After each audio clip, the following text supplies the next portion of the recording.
Welcome to the director's commentary for Superman 2025. I am James Gunn, the writer, director, and producer of Superman, and I'm going to do my best to talk for the next 2 hours about the making of this film.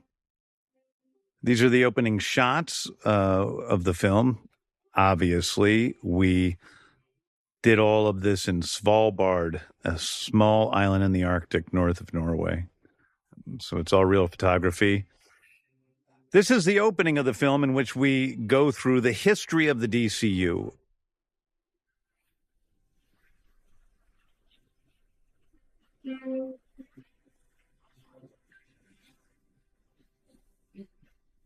I wanted this film to be a little bit different than other first in the franchises, where we begin with an established superhero. It's not an origin story. I think we've seen Superman's origin story many, many times. And so the text at the beginning sort of grounds the audience what this world and universe we're in is.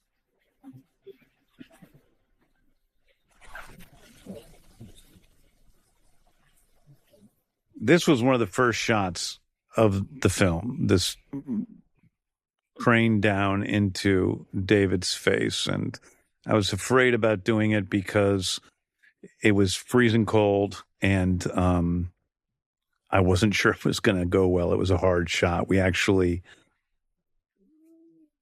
practiced it in the back lots of Trillis Studios in Atlanta to make sure we could get it right. And we got it right after a couple tries.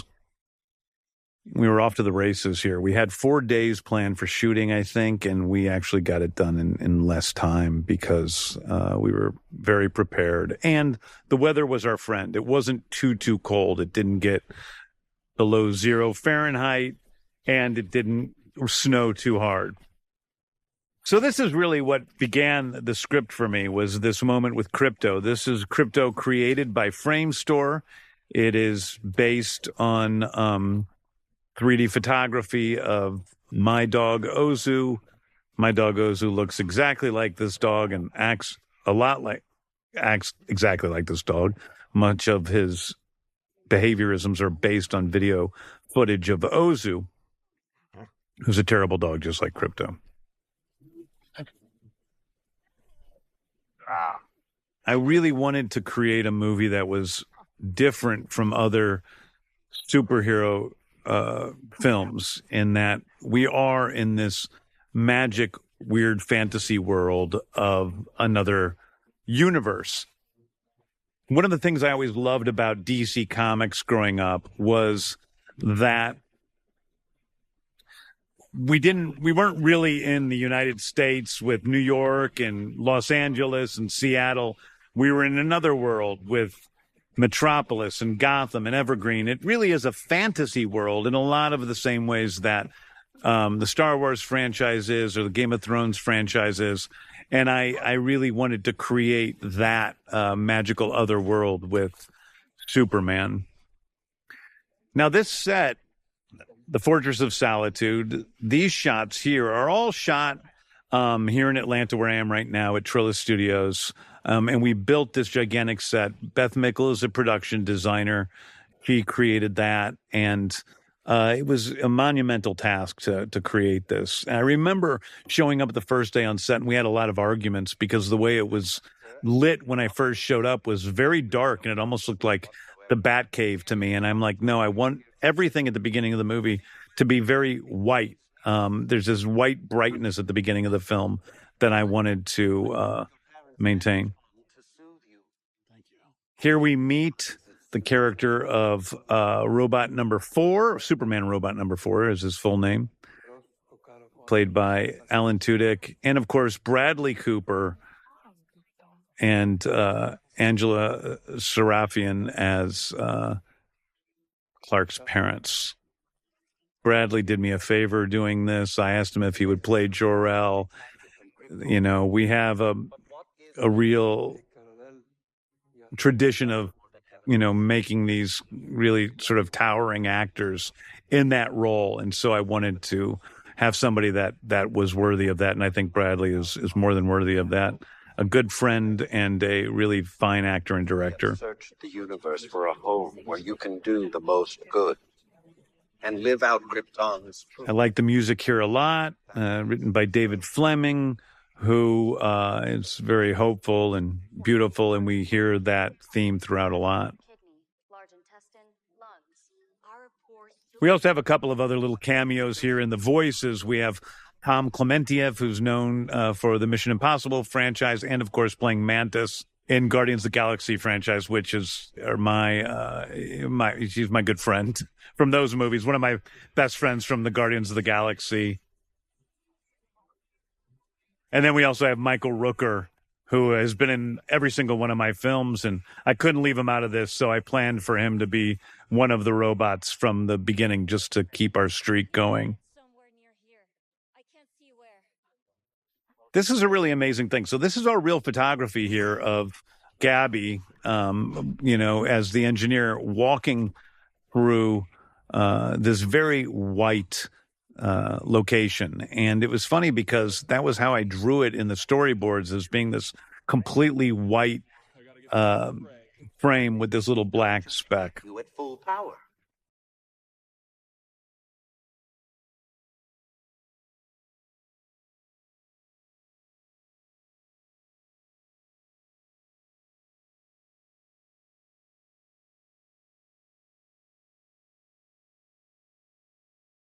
For robot number 4, sometimes he is practical. He's actually a robot that's shot there, for instance, is practical. It's a robot that was created by Legacy Effects, and other times he is CGI by Framestore. This moment with Krypto biting Superman's feet is based on Ozu. I have tons of videos of him biting my feet, which when I first adopted him from a rescue shelter, he did constantly. It was actually quite a pest about it.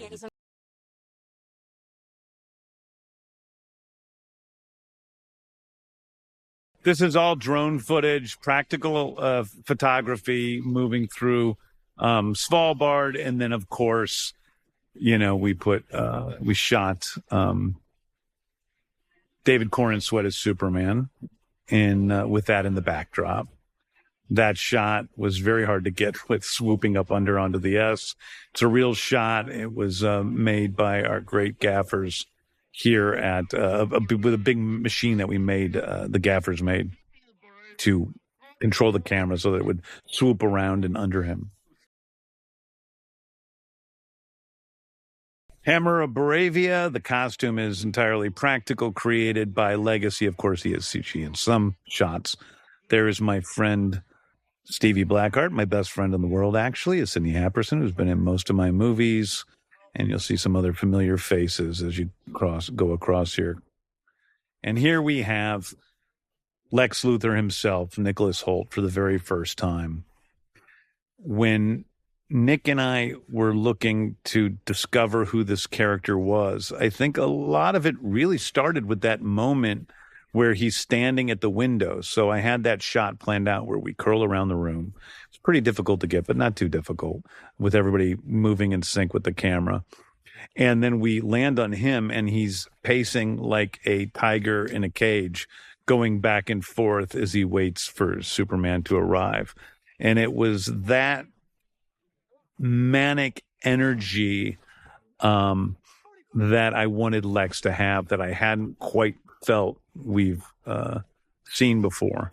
Here we see little moments of Lex where he's almost nice, not almost, he is nice to the people that work for him. They all believe in him. We see him massaging the guy's back for a second.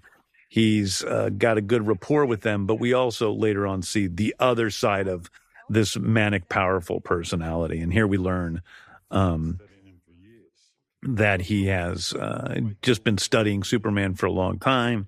He knows what move he's going to make before he makes it, and then he just counters that with his own thoughts, his own fight moves. We also have a little cameo from my friend Eric Nally, who's the lead singer of Foxy Shazam. He's the crazy-looking guy with the mustache and the long hair outside in Metropolis. Eric is the lead singer of Foxy Shazam, and they sang the theme song for Peacemaker season 2, as well as many other songs featured in Peacemaker, which is the follow-up to Superman. The entire structure has descended into the eye. We have what we need. Return to base. I can drill into it, Lex. Your pride won't be making our choices today, Angela. Thank you. We'll need more than you. The idea to have the fortress sink into the ice was, I think it's only been in this movie. It was just the idea that there was somehow, I imagined Superman needed to keep the fortress hidden from the outside world, and that seemed to make a lot of sense. Once I gave you free falafel. We meet Molly Dinesh, who's a fantastic actor, who's a great guy, very nervous, hadn't acted in a movie this big before, but man, he does a fantastic job. This guy that says this line. Maybe you shouldn't have done that thing in Jarheim for Superman. You shouldn't have done that thing in Jarheim for. That is Pez, who is one of our ADs. He's been an AD for me going back all the way to Guardians of the Galaxy Volume 2, I think, and has worked on all of my films since then. He's a great guy, and he just, I made him audition for me standing in front of Video Village on set one day because I couldn't find someone to say that line in a nonchalant way. Oftentimes when you're looking for local actors to say a line that's just one line, people tend to overact it, and it can be really hard to find somebody to throw it away in the way you need. Now, here we have the Hammer of Baravia entering the Pocket Universe. We don't know what it is yet as the audience, but this is the Pocket Universe, which Lex Luthor has created with a mega collider on Earth as sort of a sanctuary for him to kind of do what he wants outside of the law. It's also a way to travel quickly from place to place without being traced. Sarah Sampaio is Eve Teschmacher, who is Lex Luthor's girlfriend in this iteration based on the Valerie Perrine character from the original Superman. But a lot of similarities in this version, but also a lot of differences.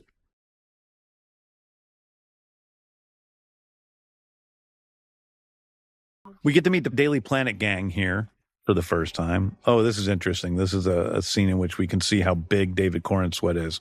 But one of the reasons we can see how big he is because I got all extras who were, I think, 5'6" or under. So we highlighted how large he was on the streets. Michael Ian Black as Clevis Thornweight, who ends up being a small but important character in this movie, also ends up doing a cameo in Peacemaker, where he's sort of an extremist TV personality who hates metahumans and is anti-metahuman.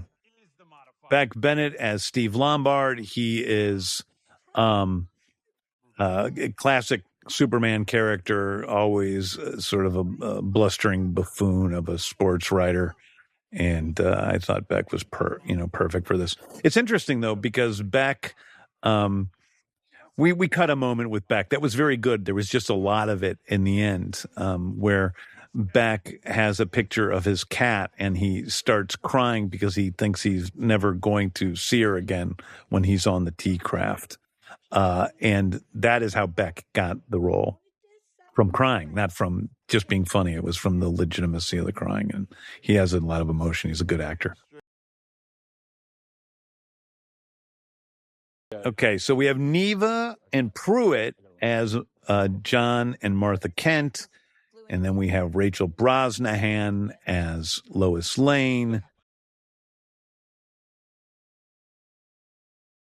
Skyler as Jimmy Olsen, who all the women are madly attracted to. I think it says in the script he has a charm about him. Wonder what? Michaela Hoover as Cat Grant is back there talking to Steve. They have a little flirtatious thing going on the side. And then Chris McDonald as Ron Troop was around here somewhere. And that's kind of the Daily Planet gang, who I really think it's fun to meet, and I can't wait to see more from them in the future.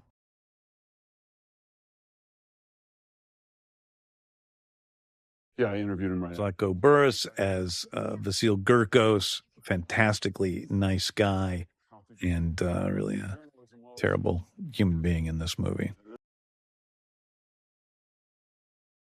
Lots of light flowing in. We always wanted to have lots of light in the movie with me and Henry Bram, the cinematographer, in a lot of the scenes with Superman. You see this very bright light coming in on them at all, in many, many moments throughout the movie. Silhouetted, the sun is what gives Superman his power, the yellow sun. And so we wanted to have a lot of instances of that. And the opposite is here with Lex Luthor in this dark, shadowy room, which reminds me out of something like the Star Chamber, old movie like that. This conspiracy, kind of these leaders that almost conspiratorially manipulate world events. James Liao is the Secretary of Defense, Maury. And then Frank Grillo as Rick Flag Sr., who is the head of Argus. Argus is the organization that is in charge of metahuman affairs, basically. Anything to do with metahumans in the United States, Argus is in charge of.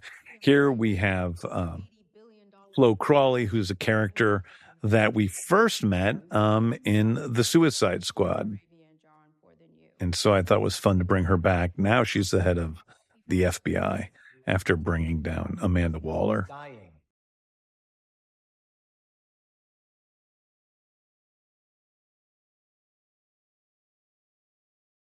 Yeah, Director Bell, I think she's the head of the CIA, and I think the other guy is Homeland Security. I can't remember, but they're all, security agencies.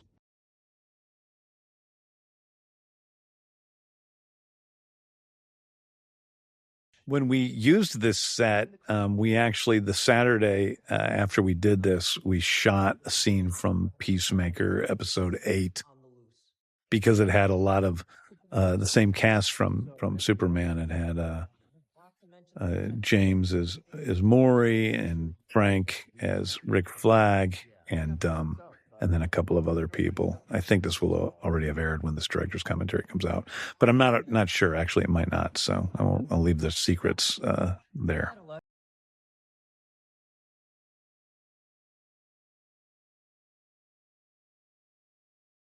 So basically, Lex is looking for permission to take down Superman, and the generals aren't into that.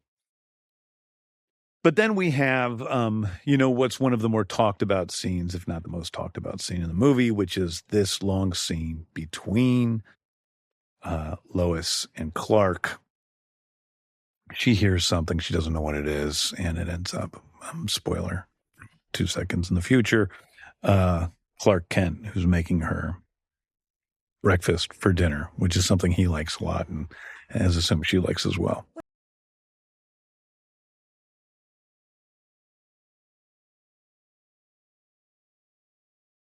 This was a twist in the movie where I think if you're watching the movie without having seen any of the press beforehand, you would think, oh, she doesn't know who Clark is, and then she learns it here. But it's something, sometimes you have to give away stuff from the movie in the press. And we did. But still, some people were probably surprised. Here we have, I wanted there really to be passion between Lois and Clark. I wanted to really show that this is a moment in their relationship that we haven't really focused on much in other media, which is they're dating. They aren't yet technically in love. And Lois in particular is trying to figure out their relationship. I think she's very attracted to him. He's a great guy. He's obviously a good looking person, and he's Superman. That's cool. But at the same time, I don't think she's the type of person who's, wants to be dating a superhero. And I think that she's just uncertain of what her feelings are. And I also don't think she trusts him. I don't think she completely believes he is as good as he seems to be. She just doesn't believe it. She hasn't met people in life that are that good. And I think that in the moment when she sees Clark much later in the film with his parents being taken care of, she's learning for the first time that he is indeed who he says he is. And I think she sees the nexus of where his belief in humanity comes from. And it's from his Kansas farmer parents. So this is unusual for any sort of comic book movie or superhero film. It's a talking scene that takes about, I think, 10 minutes or so with our two of our three main characters, in which we learn who they are, where their relationship is, and what their ideals are. What do they believe? What are their morals? This, to me, is not, there isn't a right or a wrong person in this conversation. Clark believes that life should be protected no matter what, whereas Lois is more of a utilitarian person. She believes that you do what you can to save the most lives. Not every life is, takes precedence over, the wise decisions. And it's sort of an age-old philosophical conversation that you can learn about in any Ethics 101 class in college. But they're so different in their beliefs that we wonder, is this something that is going to bring down their relationship or build it up? Is this a difference that they have between the two of them that is going to make them stronger because they come at the world from different points of view, and that helps them to have a deeper understanding of human beings and life?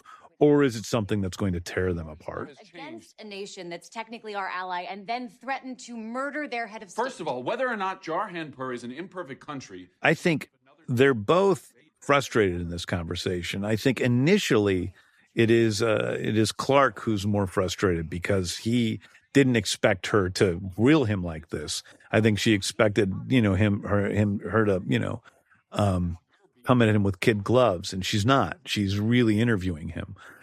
But also, I think he's becoming disappointed in that way that when you enter a relationship and start to really have, feelings for someone else, you fill in the slots you don't know about that other person. You think that they think just like you, that they believe just like you, and you're like, oh my gosh, this is my person, and we see everything exactly the same way. We're one. And he is learning that she does not see everything the same way he does. And he thinks he's right. He is a little bit self-righteous in some ways. This is not a Superman that is without flaws. As I've said before, when I made Superman, it's always been much more about the super than the man. And in this film, I really do think the man part of the equation is the most important part of that, of seeing this person as a real human being, so to speak, even though he's an alien. But also getting to know Lois in a real way and making her a fully fleshed out character. She is a journalist. She's a real journalist.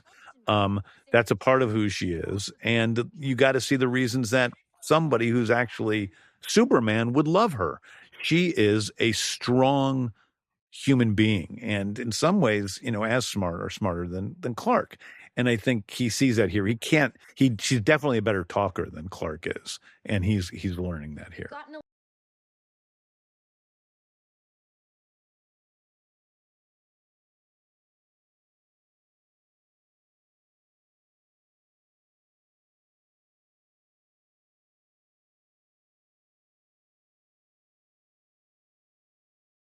This scene was really planned out. So first of all, we shot this, it's not the first 2 days of shooting, because we shot in Svalbard before we shot these two scenes. But we shot them on a soundstage at Trilla Studios in Atlanta. Beth Mickle designed this apartment. Rachel was incredibly involved in making sure this apartment looked like and had all the things up that she thought Lois would have up in her apartment. She is, more than any other actor I've ever worked with, very involved with her surroundings, what the character would have up, what the character would wear.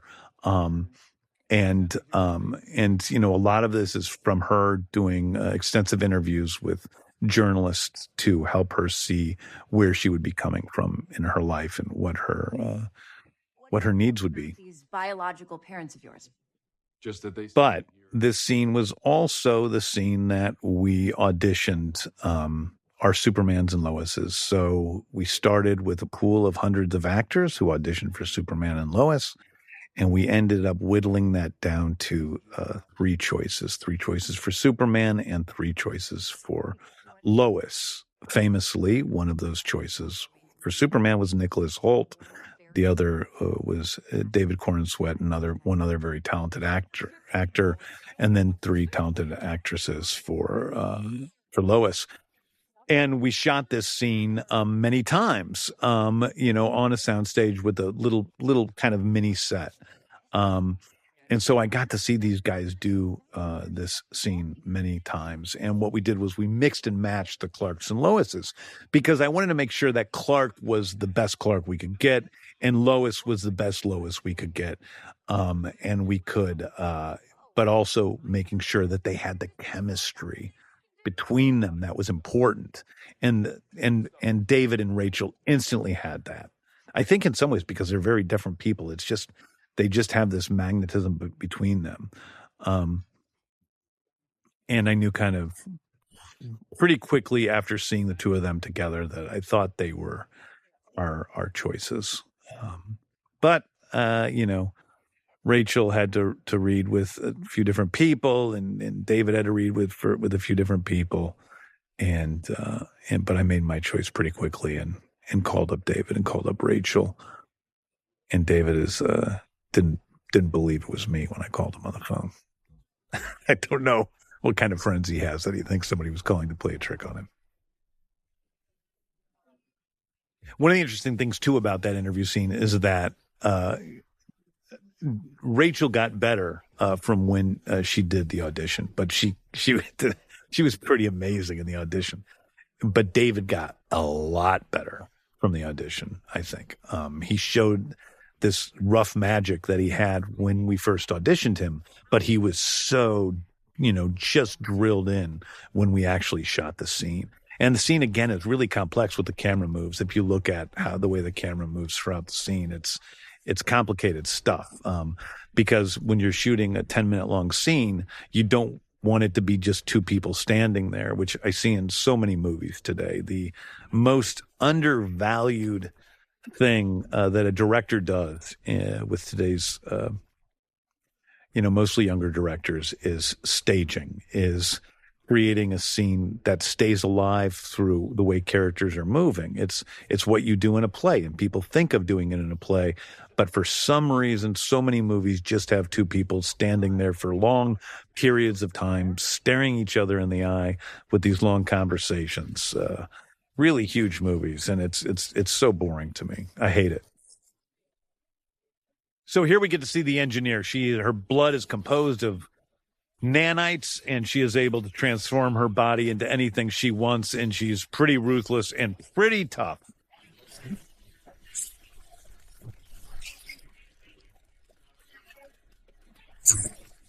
And we get to see her bringing down all of the robots, all of the Superman robots, all at once. It's complicated. One-er where Lex is cool, he doesn't care, and just goes for what he needs.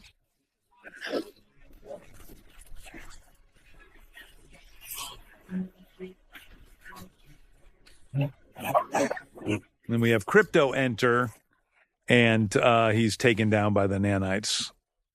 This was a moment where we cut something that was incredibly, we had 5 or 6 things that were incredibly controversial in some of our early cuts. And in that moment, the thing you didn't see is that Lex walked over with Ultraman, and he gave Ultraman the nod to punch the dog and knock the dog out. We cut it for a couple of reasons. Number one, it almost kind of seemed like Krypto was dead. And number two, it was so harsh. Like the audience jumped. However, people hated Lex even more than they hate him now. So it was good in that respect. With my own humanity to help get rid of it. Can you get in? I think a long journey for me with creating villains in what are called comic book movies, but let's just call them movies, creating villains is you need them to really have motivations. But you also need the audience to hate their guts. And that's what really fuels people being excited about the stakes, is when you hate a villain. That's one of the many ways you can drive the stakes. Now, I'm not saying you can't have movies with a villain and a hero who you understand both their points of view, and maybe they aren't exactly villains and heroes. I love movies like that too. But this is a movie about a villain and a hero. And although in the DCU, Peter Safran and I strive to create characters that are shades of gray throughout and not just black and white heroes and villains, I think this movie is really about one of the worst guys and certainly probably the best guy, which is Superman. The scene was actually really hard to cut because what's happening is Engineer is gathering up Kryptonian knowledge, but she's also realizing that part of the message sent to Clark's parents was lost because the ship was damaged on the way to Earth. And then we get to the big reveal in a moment with what that is. We have a baby kaiju. That thing's pretty cute when it's a baby, but then we see what it becomes. Terrence Rosemore, by the way, plays Otis. Otis Berg is the character's name, and he is based on the character Ned Beatty played in the original Superman the movie from 1978. The difference between our Otis and that Otis is this Otis is an incredibly competent guy, and that Otis was kind of a bumbling oaf. Get out of here! This is Trudy, the dog. She was a rescue that they rescued and they trained for this role. And then the mother of Beth Mickle, our production designer, adopted her. And then there was another dog who was a backup dog who I think his name was Henry, and he was very cute. And David Hornswett's driver adopted that dog. And I still see him around Trilla Studios sometimes. And he's a really cute, sweet dog. I'll talk more about dogs as this goes on.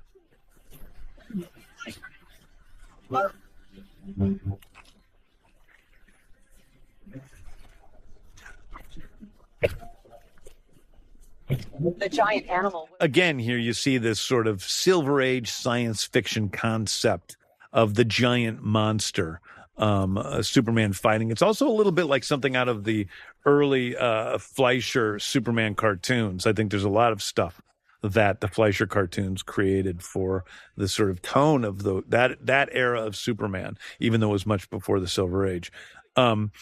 And I think that that's really taking those elements and putting them in a comic book movie for the first time was a lot of fun for me. And seeing Superman fight a giant monster was fun. That's all practical photography. These shots of Superman, that's all real. That's all David Corenswet. Now, what's around him isn't real, obviously, but we shot that on this thing with, Superman going back and forth on one rail and the camera going back and forth on another rail. And that was done by our stunt coordinator, Wayne Daglish, who helped to set that up for me. You're going to be fine. Now we meet, for the first time ever, the Justice Gang. Again, this is a world that has superheroes in it. It's not just Superman. I wanted to recreate the feelings I had when I was very, very young and started reading DC Comics for the first time. And then when I first read a DC comic book, I didn't open up the comic and, you see the origin of Superman. I opened up a comic book and saw Superman with his pals who were in the Justice League and his other superhero friends and giant monsters, and everything was established already. And I didn't feel that wasn't enjoyable for me. I liked entering this world I didn't know a lot of things about. And that's the feeling that I wanted to give audiences while watching this movie.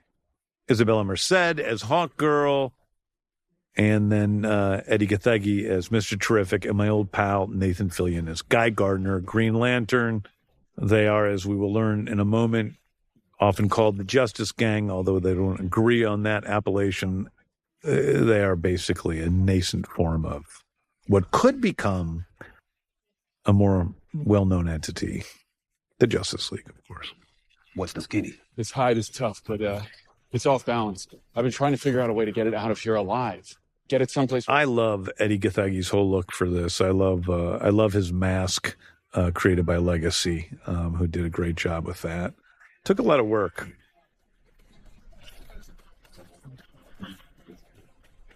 This shot was composed of a bunch of different shots, coming at Isabella from different angles. And this is all real photography, but, cut in with CG, becomes CG there, and then cut in with other real photography.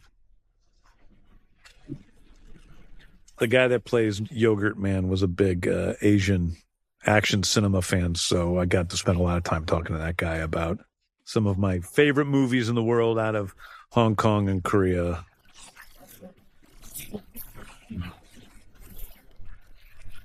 The eyeball gag kind of it just shows you here that other heroes aren't quite like Superman. These guys just want to kill this monster. They don't care about what's going on around them.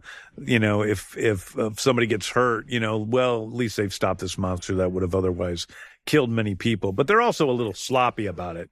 So they aren't the best heroes in the world, really. They aren't great. Even Mr. Terrific, who ends up being pretty darn cool at the end and a good guy, is, this is some sloppy stuff. What were they going to do? I guess maybe a guy could have stopped this thing, but otherwise, all those people were going to get killed if Superman wasn't there. So I don't think other heroes in the world are like Superman. And especially the Justice Gang, metahumans kill thing that always gets a laugh. Especially the Justice Gang, who are, they're tools of a corporation, Lord Tech, and that's what they actually have a corporate symbol on their suits. You weren't sure about it? Yeah. He's a little strange.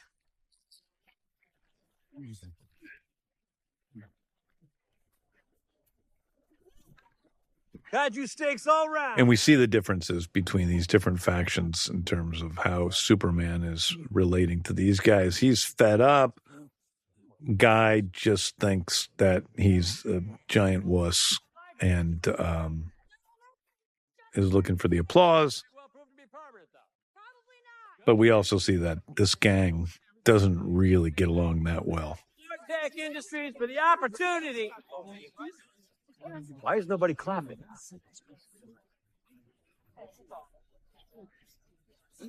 I was actually just watching Nathan Fillion in his appearances in the HBO forthcoming series Lanterns, and it's so cool because that's such a darker, more grounded show in certain ways. I mean, I think ours is very emotionally grounded, but it's more gritty, and his character is the same guy, but there's just a different take on him, and you see how just his performance is subtly different, and he works so well as Guy within that setting as well.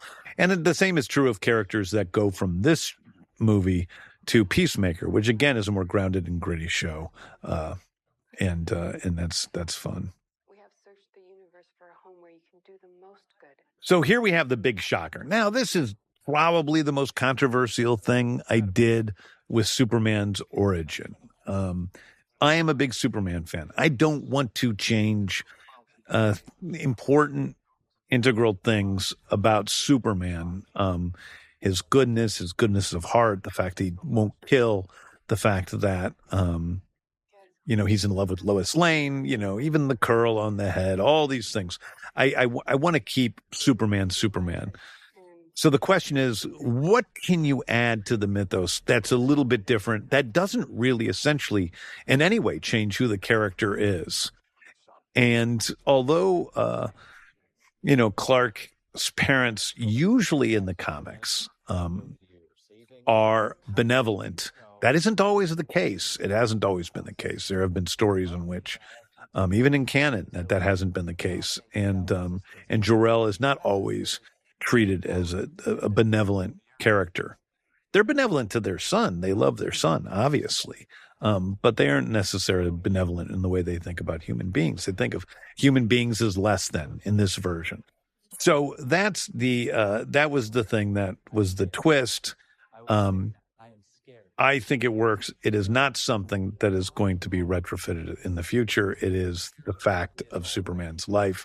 He was sent by his parents to Earth to save him primarily, but also they hoped that he would continue the Kryptonian heritage and sort of take over Earth as its ruler. And that isn't who Superman thinks of himself as being at all. And so this moment here with Clark is so important because he's always seen himself as doing, is having this destiny.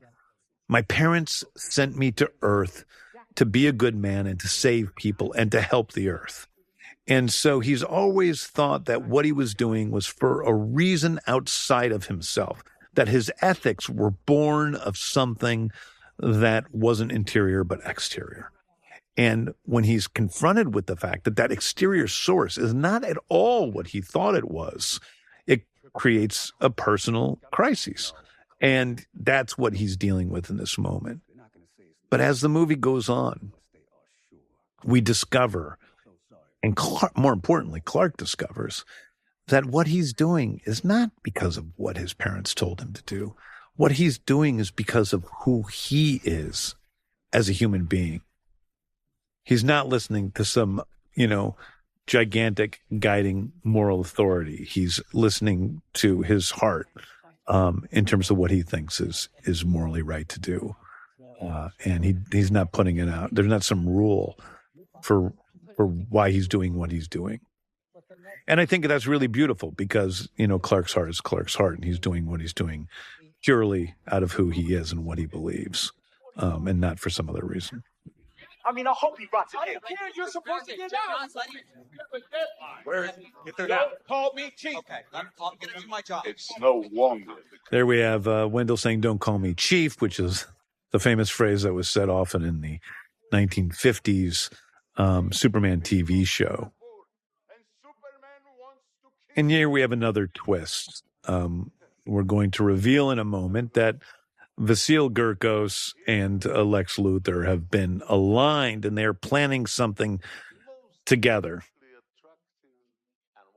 And what we'll learn they're planning is, at least as far as Gurkos is aware, is that they're going to take over Jarhanpur and split it up in two.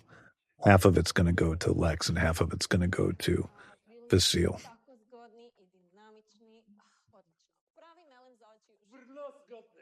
I love that the general is telling him how handsome he is. It just shows you kind of who this guy is and what his needs are from the people around him. There's no naysaying, just telling him he's beautiful. Again, beautiful sets by Beth Mickle and her whole crew of these locations. And then, of course, the reveal. And I love this. Rosemary Brandenburg worked hard on this mural. Our set dresser with Vasil and his squirrel. The squirrel is obviously the symbol of, for whatever reason, of Baravia, as it's all over their stuff. We did it, Lex! I wouldn't celebrate until the alien is off the board. Oh, here. Brought you a donut from Doe's Holes. New shop in Park Ridge, of all places. It's a fake message. A stroke of genius. It's not fake. He's here to kill us. I knew. So people often have said to me, that message, that it's fake though, right? It's fake. Well, it's obviously not fake. I mean, we say it many times. Here, Lex tells Gurkos that it's not fake. He has no reason to tell him that. We have the engineer reacting to it. She downloads it. Terrific. Says it's not fake. And Maury says it's not fake. The reason so many people in the movie say it's fake, not fake, is because audiences still, after seeing many times of people saying it's not fake, still question whether it was fake or not. They still do to this day, but it's not fake. Superman? 4. This is pretty practical. All this stuff with him dying, dying in quotes. Robots don't die necessarily. That's all practical stuff. So it was pretty cool. It was really fun to shoot, and I liked that image there where he's holding his hand. I did not expect for them to hold hands. I find that the scene kind of moving, and it wasn't something I intended to be that moving when I wrote it. Well, yeah, that's going to be. Lex, I tried to stop. Here we have Darla Delgado as Heather, who's barely seen in the movie. She's Lex's assistant, based on a character from the comics.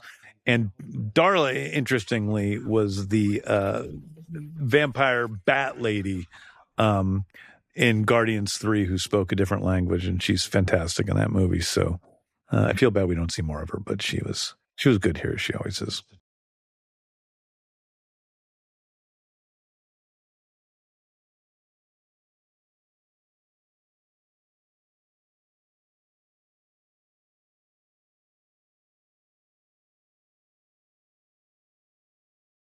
Here we have a moment that gets a big reaction every time I watch it with the crowd, which is the reveal of my friend John Cena as Peacemaker.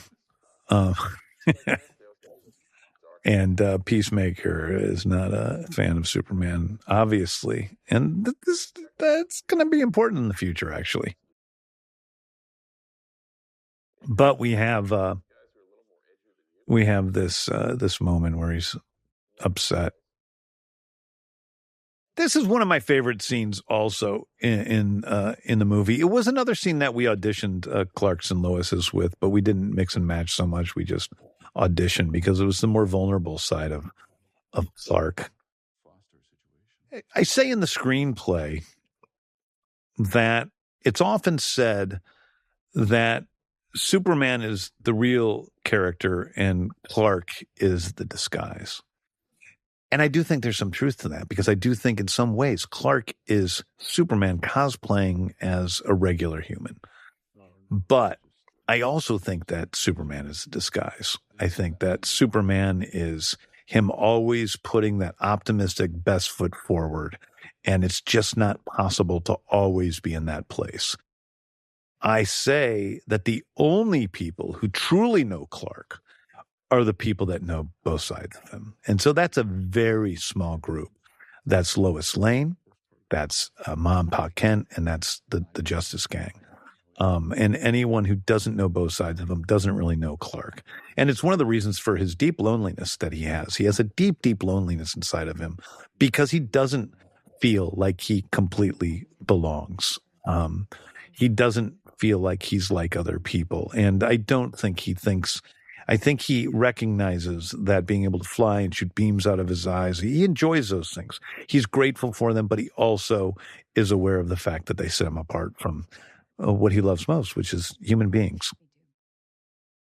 But this scene was especially fun to shoot, and I love watching it with an audience, even though I think it's one of the odder things in the movie, which is a moment in which we see this crazy, insane world they live in and how they take that for granted. And the important thing is not at all the big jellyfish thing that the Justice Gang is fighting in the background. The important thing is the emotional relationship between Lois and Clark.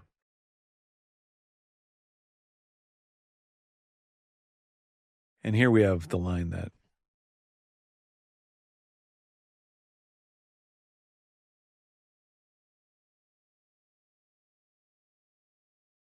maybe my favorite line in the movie, one of them for sure.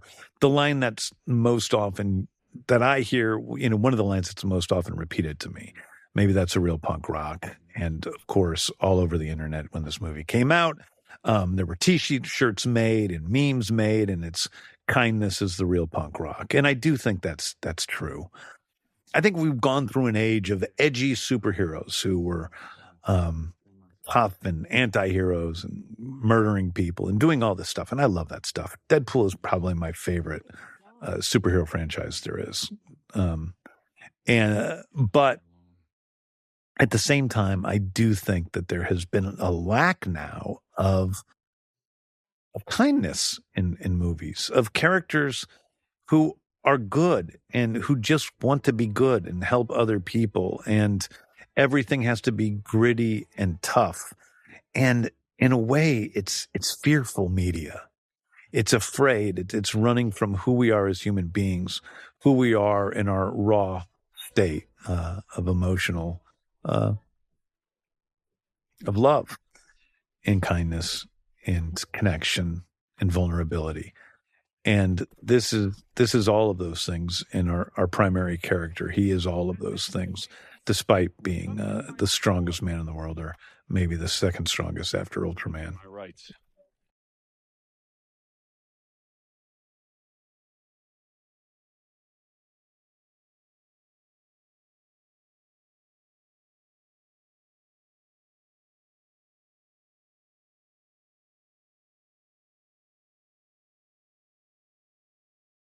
It's really hard shooting a movie like Superman that has so much attention on it, when you're shooting out in public, because you just get millions of people taking pictures and there's no way to keep what you're shooting from the internet. And so a scene like that, people see. They see Frank Grillo. They see the character of Ultraman. They're trying to guess who that is. They see the engineer, all in their natural state. And it can be it's a pain in the butt, because you'd rather just keep things until you're ready to release them when the trailer comes out or a Comic-Con or whatever. And instead things are coming out while you're shooting, and it's just impossible to keep it out of the public eye. I'm excited to have a movie that so many people had so much interest in. There weren't too many days that I showed up to any set where there weren't people waiting outside with stuff for me to sign. And I think it's cool that people were so excited about the movie. Here we meet two new characters, Metamorpho from the comics, Rex Mason, and Mr. Handsome. Your obsession. Mr. Handsome is a character that's original to this movie. We had a scene in which Lex said a little bit more about him, but I cut it from the movie, in which Lex explains that Mr. Handsome is someone that he created in a petri dish when he was 12 years old. He was trying to create a human, and it didn't go so well, but he still has a sort of sentimental attachment to Mr. Handsome, so he keeps him around and didn't incinerate him like he probably did the others that didn't come out so well. But he was the first. Man has been called into service for a specific purpose. He can metamorphose into any known substance. I kind of always have wondered why, if Metamorpho could become kryptonite. And so in this movie, I allowed him to do that. I think it was a way to include kryptonite in the film without it making it too easy to get a hold of. Kryptonite's a funny thing within Superman mythology, because it can be overused, but at the same time, it's cool. I like the idea of kryptonite, that he's got something that can weaken him. So I wanted to come about kryptonite in a roundabout way.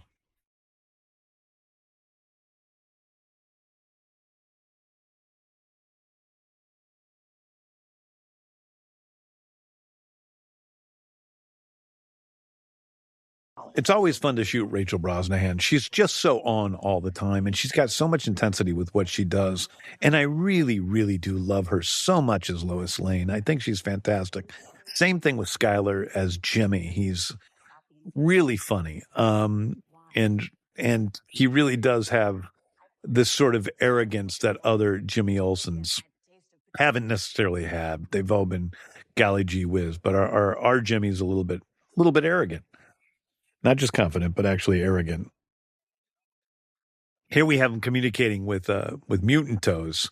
Mutant Toes ends up being Eve Teschmacher. Spoiler. But the interesting thing that I want to put forth is that there is nothing wrong with Eve Teschmacher's toes. It's just that Jimmy has something wrong with him. And he's picked out the fact that maybe one of her toes is a little bit crooked, or it's the one thing about her that's not perfect. And Jimmy's picked this out because he's got commitment issues. One of the fun things if people want to do is to go listen to for Spotify, I made song lists for each of the primary characters in Superman. It was the most fun thing I've done, recently while touring around the world promoting this film. And Jimmy's list is especially funny to me because every single song is about running from commitment. And I think that you would point that out to Jimmy Olsen. Hey, Jimmy, this is what these songs are all about, running from commitment. And he'd be like, no, these are just songs I like. Here we see Krypto in this poor thing, eternally chasing squirrels, something that should be enjoyable, but instead is kind of miserable for this poor little puppy. There is a moment earlier I passed over that I really liked, which was the moment where Clark says, Krypto isn't he's not even a very good dog, but he's alone and he's scared. And that's a moment that always moves me because he doesn't even like this dog that much, but he's so concerned about his well-being that he gives up everything, and also his responsibility to the owner of the dog, that he gives up everything to go after the dog. I'm going to assume you as an audience have watched this movie before you're watching it with the director's commentary, so I can spoil things. But yeah, the whole thing is that Superman is watching the dog for his cousin, for Kara, and he probably doesn't even want to do that. And she just kind of left him with her dog, and now he's saddled with this responsibility that he didn't want because he's got to be off saving people and interacting with his girlfriend.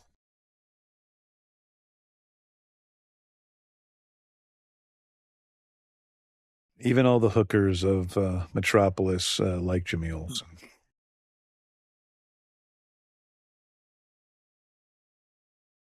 I remember it was rainy on this night. It was kind of hard to shoot. This was like kind of a hard scene. It was very near the end of shooting that we shot this scene. But Sarah's so good in this role. I hope she gets the attention for it she deserves, but she is a heck of an actor. In this movie, we obviously audition, many people for these roles. But auditions usually you audition a lot of people, you whittle it down to a few, like we did with Jimmy Olsen, and we came down to 2 guys. We screen tested them, and then we liked Skylar. The other guy was fantastic too. The 2 hardest roles, the most difficult roles to cast in the movie were Eve Tessmacher and Mr. Terrific. For some reason, we auditioned hundreds of actors for these roles, and I just couldn't find the right person to fit the role. And in Eve's case, we actually, I think, did like 2 rounds of screen tests with actors that just, I didn't quite feel any of them were there. But Eve was, I was scrolling through the tapes of different people because we're like, let's open it up. I think we were originally looking at actors who were like, 24, 25 or under. And I said, let's open it up to actors, 29, 30. And I was scrolling through the new round of actors, and I got to Sarah, and she was good, but I was sitting with my wife, Jen, and Jen was like, there's something special about that girl. And I'm like, oh yeah? And then I watched her tape again. I'm like, yeah, you're right. She's really good. There's little things she's doing that are really good. But then when she came in to do the screen test with other actors, it became very obvious that she was the right pick for Eve.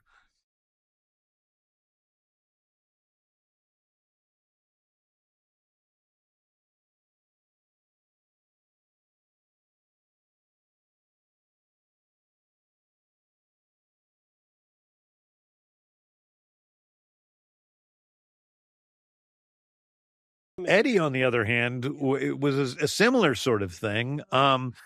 We could not find Mr. Terrific. I thought he was one of the funniest characters in the movie, and I had a very distinct idea of what he was like, which is very much what Eddie is like.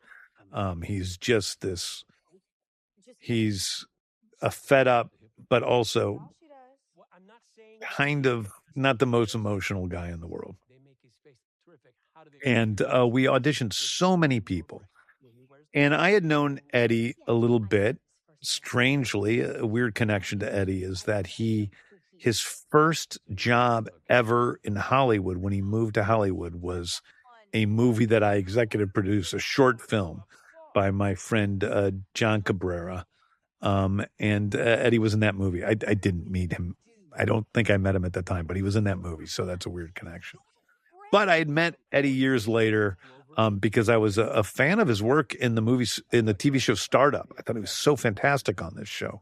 And I saw him at the Suicide Squad premiere, and we talked, and he liked my movies, and I was a fan of his. And so we started following each other on Instagram, and we occasionally communicated. And when we were going through all these different Mr. Terrifics, I called John Papsadera, and I said, what about Eddie Gathegi?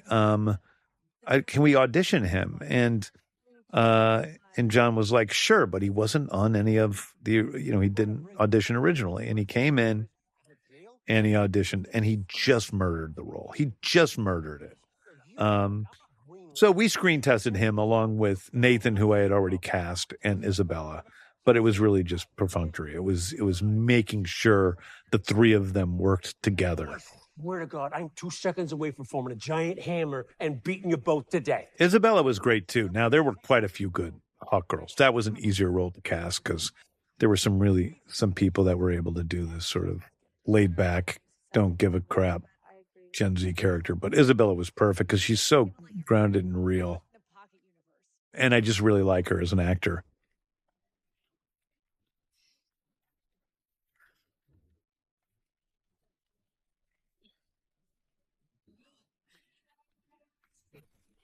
That haircut should be against your vows. That what? That what should be what? Oh, by the way, I didn't talk about this location at all, and I really should. So this is the old train station in Cincinnati. We went to Cincinnati to, it's being worked on, you can see in the movie. It's not quite finished.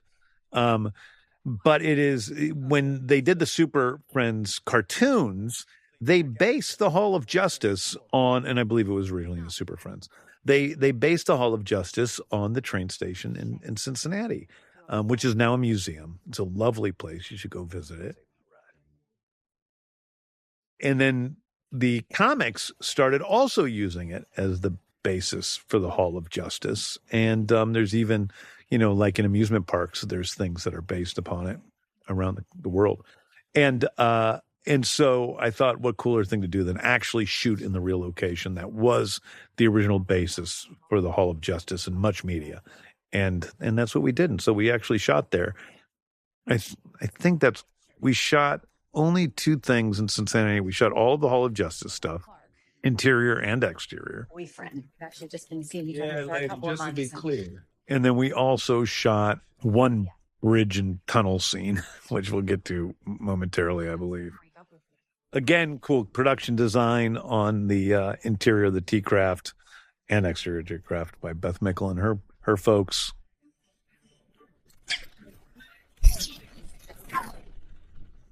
Q&A time, alien. Today we have a special guest. I'll say one more thing about the Hall of Justice, which is on the wall, there are murals there. And in those murals, originally in the actual train station, in the museum, it tells the story of the history of Cincinnati with the farmers and the industrialists and everybody that sort of created the city. And in our version, we created these murals of metahumans throughout the years that are the history of metahumans. Of course, ending with Maxwell Lord, who thinks, I guess, he's the pinnacle of what metahumans are. If he's a metahuman, we don't even know yet. Please, let's try another question, Joey Superman. Luther, don't do this. This scene was a tricky one. Superman, no. Because it's so intense, and that's such a violent thing to happen in a Superman movie. But I really wanted Lex to be bad. And so I tried to make it as not graphic as possible in the wide shot. However, there was a whole scene here that we cut which is rough. And I cut it very early on. But what happened originally was Lex shot Mally. Mally fell onto the ground. Blood started pouring out of Mally's head and onto the platform. And Lex looked down and saw the blood approaching his expensive leather shoes. Lex, having probably some OCD, freaks out because the blood is going to touch his shoes. And he doesn't like that at all. So he looks at Gurkos and he says, Gurkos, lie down and sop up the blood so it doesn't get on my shoes. He's telling that to the head of a country. And Gurkos at first says no. And Nick, in this really wonderful performance, looks at him and just says no. And you can see that Gurkos' life is at stake here. And so Gurkos very sheepishly walks over and lies down and starts sopping up the blood so it doesn't hit Lex's shoes. And it's a very dark thing in the movie, and I'm glad we cut it. I don't think it belongs in this movie, but I did like a lot how it showed, the sort of, current state of the power between corporations and countries, that the power in our world is shifting, and that Lex really is the more powerful of the two characters.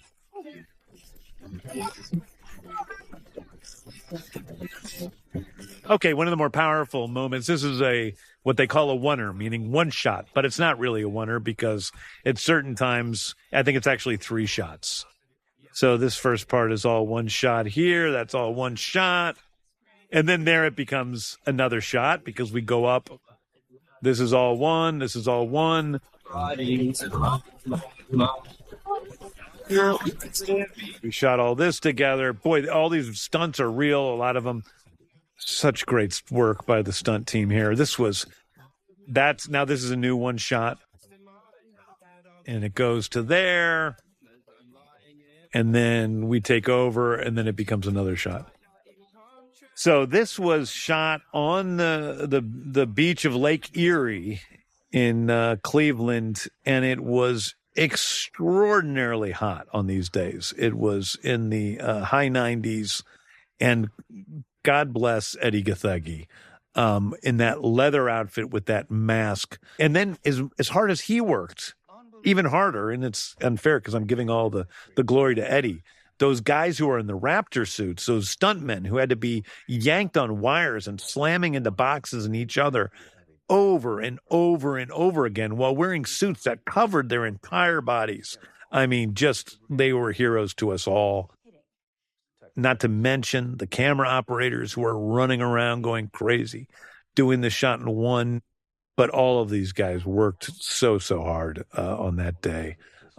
Pretty unpleasant days of shooting, and for one of our biggest scenes.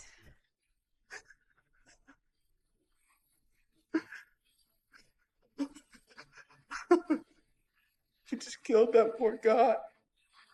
Molly. His name's Molly. And I didn't.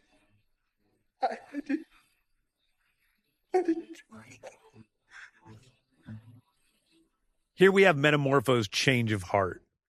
Basically, when confronted with the death of Mally, Rex realizes that this is not something he can be a part of, even though the life of his own son is being threatened.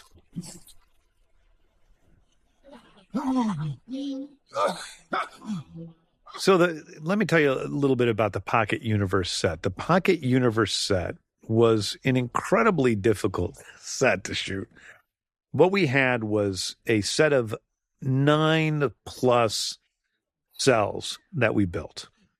And I say plus because there were also some people that we could put on the sides, on every side. So it was basically 3x3, but then there were 3 extra ones on each side. That's the problem. We need to heal. I get my power. And we had to change which level we were shooting this on depending on the angle. So this shot needed to be on the second level because it's looking down. That shot that was right before this. Whereas that other shot could be on the first level, so we could have easier access, because the higher the levels went up, the more difficult it was. And if we had to look up and see many levels, then we had to be underneath. So it was like we had to shoot. It was like a giant game of Tetris that Lars Winter, who was making the schedule, had to figure out. And I had to figure out with all the storyboards which level was which. Really complicated stuff. Ended up being kind of simple because we had the plan from the beginning. But it meant we just had to keep shifting where we were shooting all the different shots. And doing it in the way that was the most conductive to a shorter schedule, of course, so you don't spend too much money. Because even though this is a big movie, we still are very budget conscious, and I'm glad to say that, like most of my movies, I came in well under budget on this film. All right. Okay.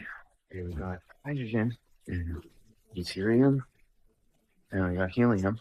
And What are you doing? Hey, no! No, you're gonna get all of us in trouble! So here we have Metamorpho trying to make a yellow sun as these people are trying to get some brownie points from the Raptors for pointing it out. Not thinking he's going to get away with it. If they think he's going to get away with it, they'd probably let him do it. But now they're just trying to use it for their own advantage. But, give them a break. They've been locked up in a little cell for maybe a year or more. So what are they going to do? Their minds are not in tip-top shape.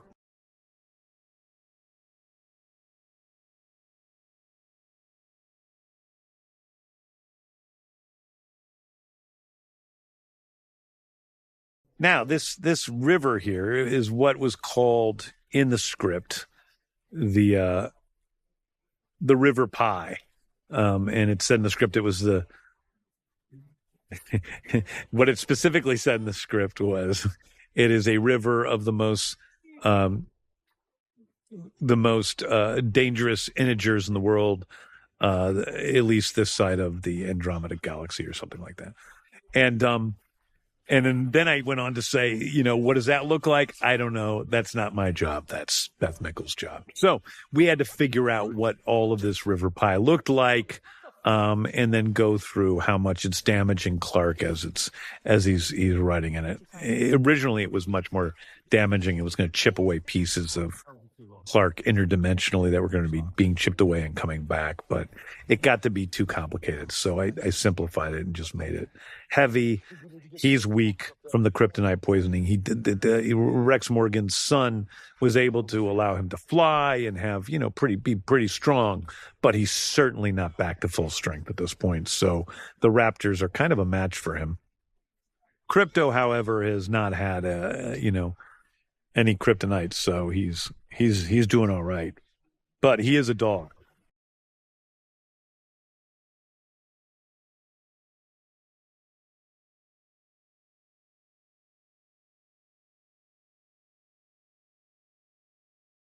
This whole sequence was digitally done by my old friends at Weta. They did all the CGI, so they created the river. But again, there was a lot of, this is all practical stuff.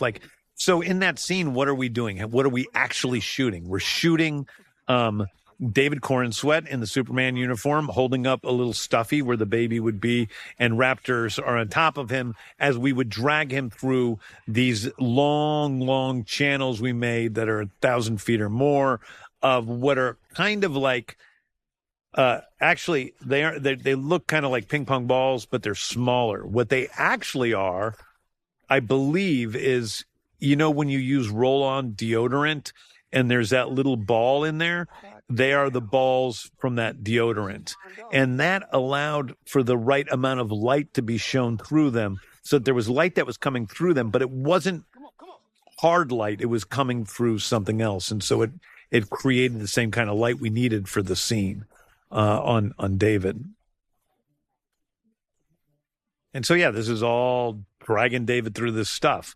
But we also had a big bucket that was in the middle that was a little bit deeper so that he could go deeper. and that we could shoot specific shots. Again, this all has to be planned out, as people know who have have studied, my other movies or whatever. I draw every shot myself before we go into production. So every single movie in the every single shot in the movie is drawn in a really kind of messy sort of way by me, over little cartoons. But it gives me I can piece everything together. One of the things I love most about filmmaking is a whole puzzle aspect of it, of making things fit together in a way that creates a visceral reaction in the viewer. So all of this stuff was drawn. I don't really do many animatics anymore, and haven't for a long time, because I figure sometimes the animatics just don't help that much. But there are moments in which I'll use animatics for things. Animatics are animated storyboards that would be based on my original drawings.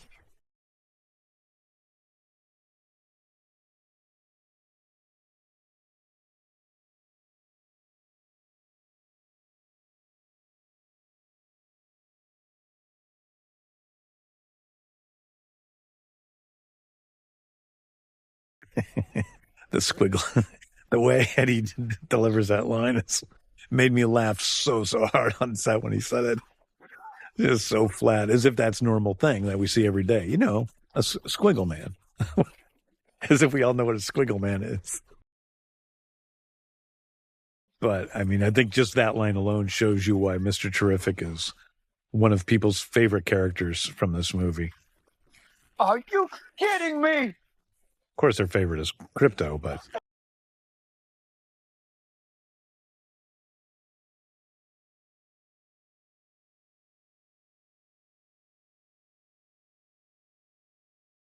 This was all shot not on a soundstage, but actually shot at that location, where the tent is.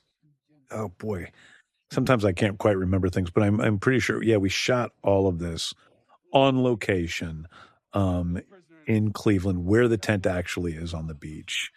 And why did we not shoot this in a soundstage? And I think the only reason is just because of the way the schedule worked out and the amount of days that we had on the beach and how much time we needed. But it did make things a little bit less pleasant here to shoot, because it was so hot. Even though it was nighttime, it was still really quite uncomfortable. I, unlike a lot of people, love shooting at night. I am not what most people would think of as a early riser. I don't like starting early in the mornings when we shoot. I like starting later. And anytime we can start shooting in like the afternoon and go to about 1 or 2 in the morning, those are actually my favorite days to shoot. Not necessarily the overnights, shooting until, 8 in the morning. What I like is what we call splits, shooting in the afternoon and at night. If I could have my perfect time schedule for a whole shoot, that's probably what it would be.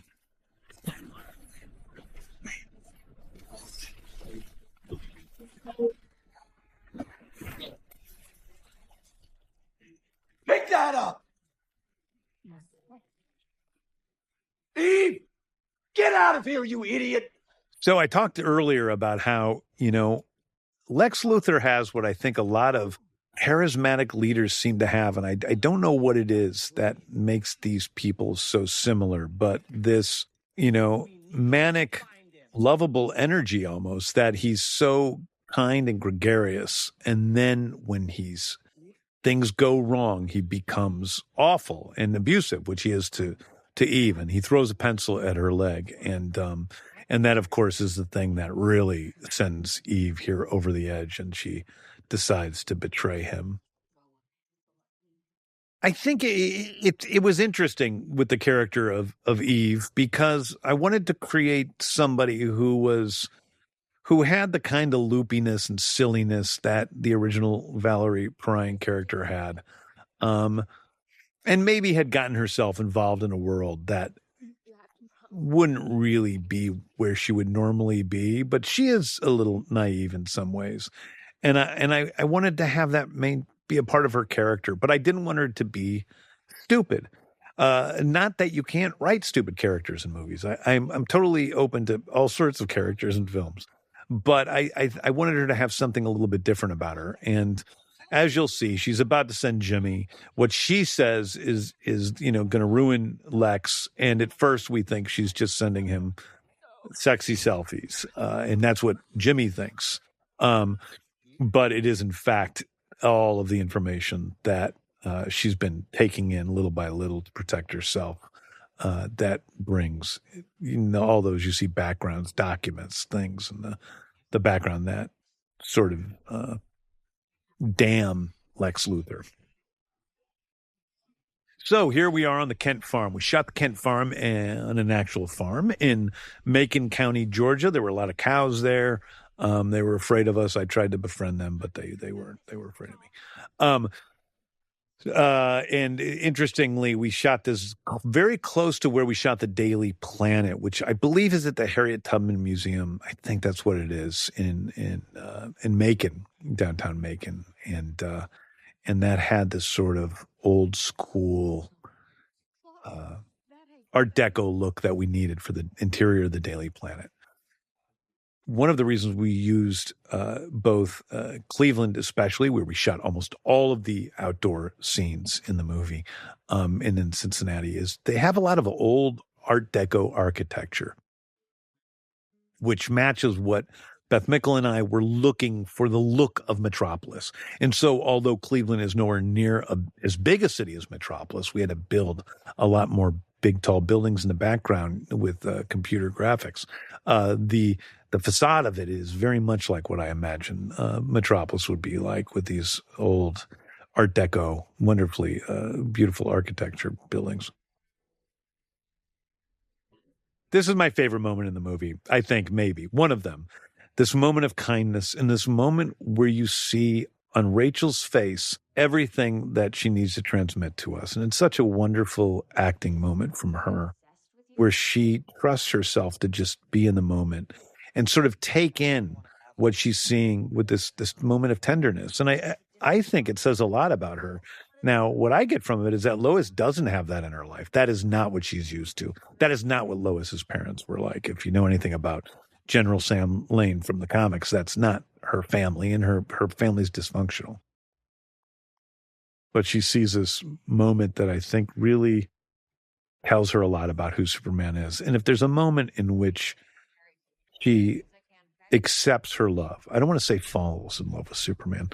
I think she's in love with Superman from the beginning. She just isn't accepting it.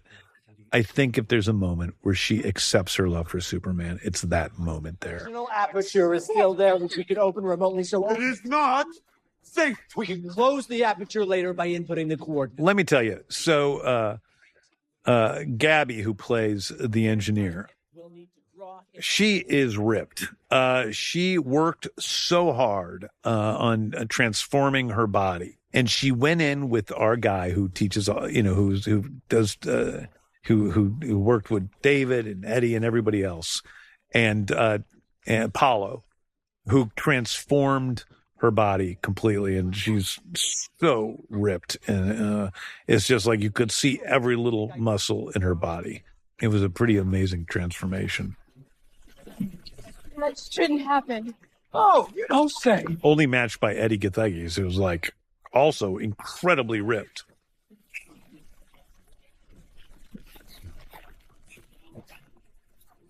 This is why you don't create a damn pocket universe.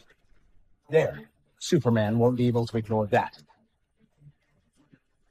Now we know where he'll be next. Let me also talk about Gabby is maybe my favorite person in this whole movie, and she's become close friends with my wife, Jen, and I really think she's one of the greatest people in the world. But besides the people I was already friends with, like Michaela and Nathan and these folks. I also think Nick Holt is really nice. In fact, I would say that Nick and Gabby are probably the two nicest people on set, although everybody's nice. And I think it's interesting how so often villains are the nicest people. I found that was true with Lee Pace in Guardians of the Galaxy. It was true with, Chukwudi Iwuji in Guardians 3. It's true with Robert Patrick in the Peacemaker series.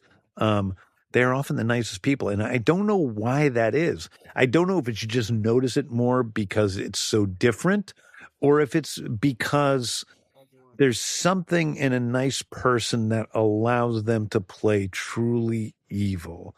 That actors are bringing out a lot of themselves, especially when they're on a movie for a long time.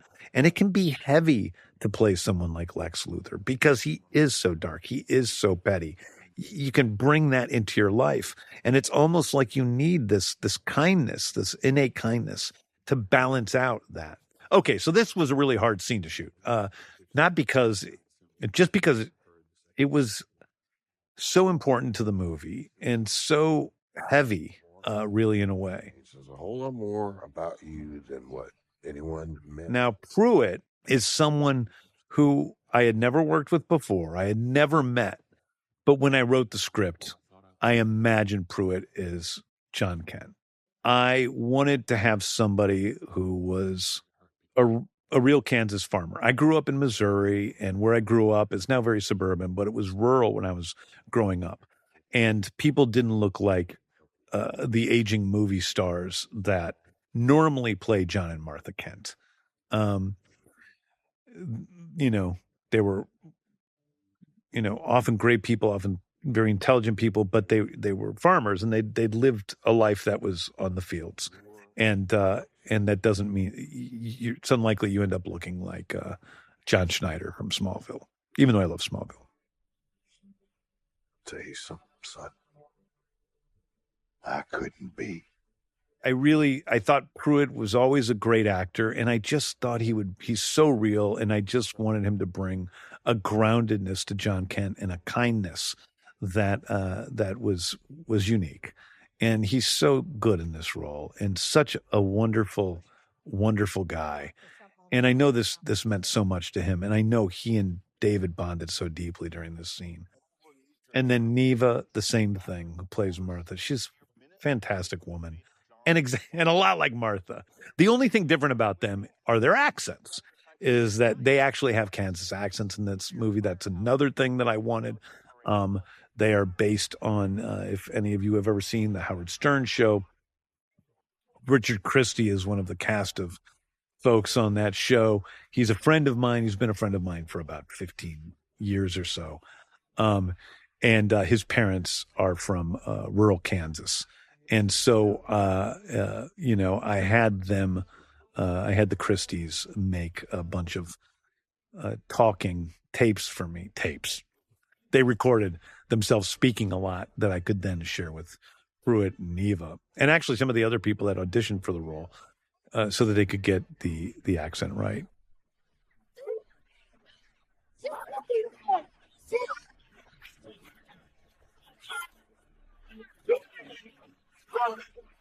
A shout out to all of these extras who work so hard on the movie.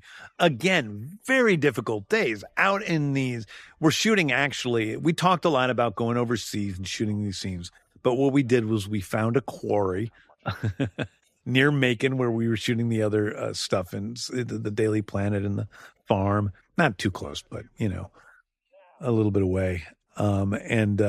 I wish I could remember the name of the city, but it's in Georgia, and it's an old quarry that we turned into the border of Moravia and Jarampur.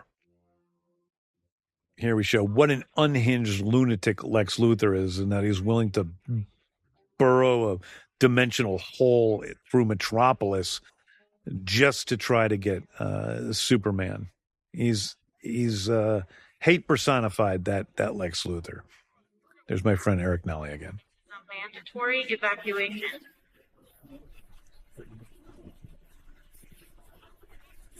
Oh, that bridge, not this bridge, but that other bridge shot was the other shot in Cincinnati. That's all it is.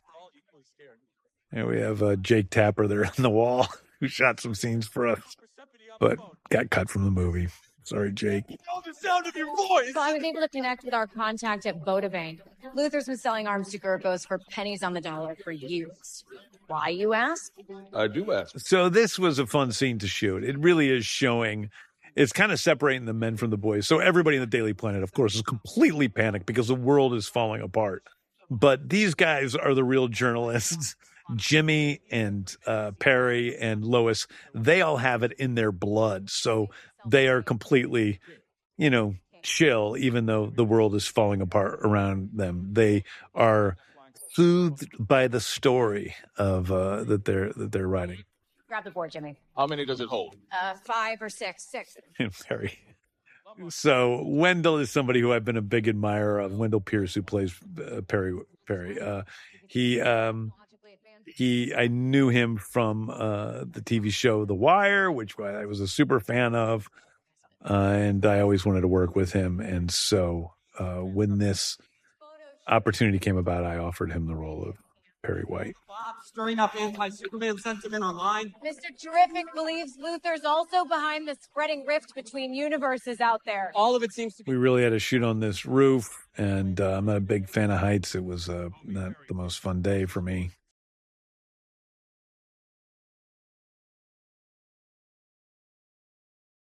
Buckle up, kids. Why don't I ever see? Jimmy, will you transcribe? This was where we had a lot more stuff of Steve crying in here.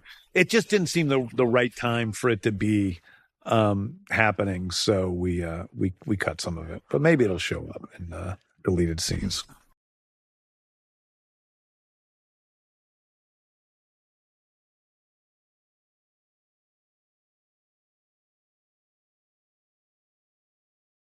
Lois, always the pro, just giving her story as she's flying away.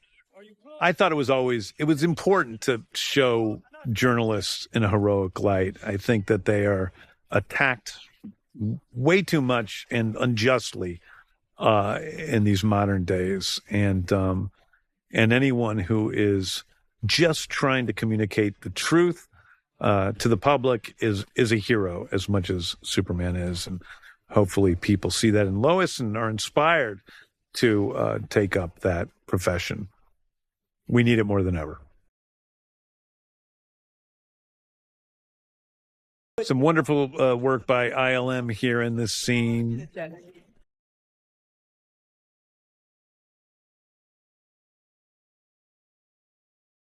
Sidney Happerson is a character from the comics, and I made Stevie look a lot like him, and I made him wear these incredibly thick Coke bottle glasses so that his eyes were enlarged and he could barely see, and come up with these elaborate stories because Sid and I, Stevie and Nick and I hung out a lot, and I think that Sid was Lex Luthor's professor at MIT when Lex, was getting his PhD at the age of 8 or whatever. But he's also a rabid hater of metahumans and the person who sort of really started figuring out some things about interdimensional travel. And so those things influenced Lex greatly. And so when Lex started Luthor Corp for the time being, he took Sid with him.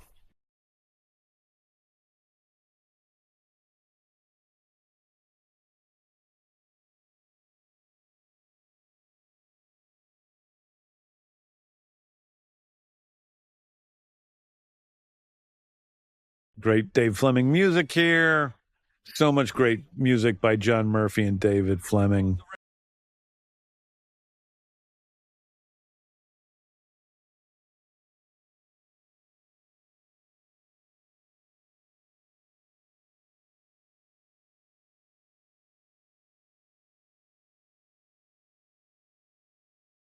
Here we have the baseball stadium fight. Now, how we go about choreographing fight sequences. I work very closely with Wayne Daglish. Wayne is somebody I met through Zack Snyder, actually. He started doing a lot of choreography for Zack. and he came highly recommended from Zach. And he started working for me on the first season of Peacemaker. And then I brought him on to Guardians of the Galaxy Volume 3. He was the one who was primarily responsible for the famous Guardians hallway fight. And Wayne and I worked together very closely, in this case with, his partner, Adam Hart, who is a guy I've worked with a lot on different movies. And so what we do is we plan out the basics. I start by planning out the basics of a fight, and then Wayne comes in and he offers a lot of additions. In this case, the baseball fight scene is a little bit bigger than it was originally intended to be, because Wayne came in with some stuff that was extra that I thought was worth shooting. And so we actually had to figure out a way in our schedule to add another day to the baseball stadium because of the stuff that Wayne had added, and we did. And then we have the fight scene that you see. One of the most amazing things about a movie like this is, so I think we shot maybe for 2 days in the baseball stadium. And so that 2 seconds of fight choreography, maybe 3 days. I can't quite remember. And then we shot for 2 days also in Lois's apartment with the interview scene, which is, 12 minutes of film versus 30 seconds. Is one of the hard things about making a movie like this, because as the movie goes on, you want it to move faster and faster. You want there to be more and more shots. You want things to escalate. One of the problems I find a lot with modern spectacle films is that, they work well in the first 2 acts, and then the third act sort of falls apart, both because of story reasons, they don't come together, but also because I believe they didn't allot enough time to the shooting of the third act. And I have a rule, which is loose. It's not exact. But the rule is you spend the same amount of time writing the last act as you spend writing the first 2 acts. You spend the same amount of time shooting the last act as you spend shooting the first 2 acts. And then you spend the same amount of time editing the last act as you spend editing the first 2 acts. And that way you have a movie that escalates in the proper way. In the case of Superman, it was probably more than that on all fronts. More than half, meaning it was hard cutting this together. Keep up.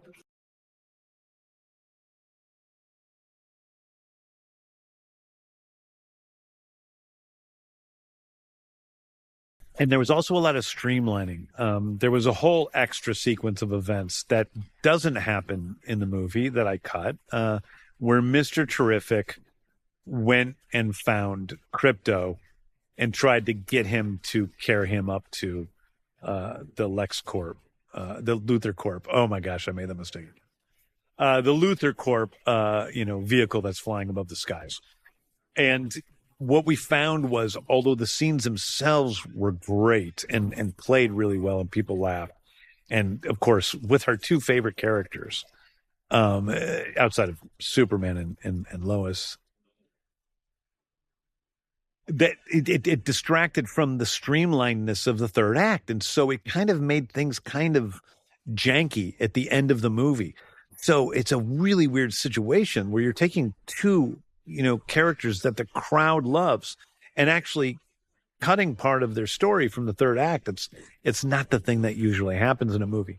But in this movie, we did it, and it really helped the playability of the film. No, sheet. He's the only one protected. So here we see that Superman is not so dumb after all. He knows what he's doing. He knew he could figure out what the engineer was going to do as he flew up. And then he used that against her and against Ultraman, knowing that he would be protected as he went down and crashed as hard as he could into the ground, knocking the engineer unconscious. She's out of the movie. Where does she go? Well, you're going to find that out in the next movie.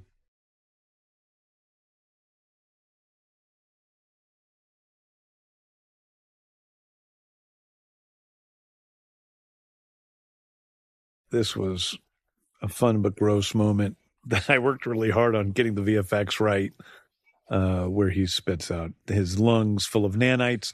You know, actually, the whole moment with Lex trying to kill Superman, I always have thought, how would you kill Superman? And it did seem to me that the way you would kill Superman was to fill his lungs. No matter what, at a certain point, he's going to be depleted of oxygen. And he needs to breathe, even though he's Superman. He does breathe. And maybe he can go for a long time. Even the most powerful versions of Superman, maybe he can go for a long time. But eventually, how does he get, he doesn't have a superpower that allows him to push something out of his lungs. And so in my many, many years of being my own little Lex Luthor and trying to think of how would you kill Superman if there was a Superman, that's the way that I came up with. That's how you got into the fortress. You had my DNA. Here we discover that Ultraman is a clone of Superman. Now, this is different than what it is in the comics. Ultraman is from Earth 3, where he's a part of the crime syndicate, and he's an evil version of Superman. There's some similarities here. And also, you might ask yourself, where does Ultraman go at the end of the movie?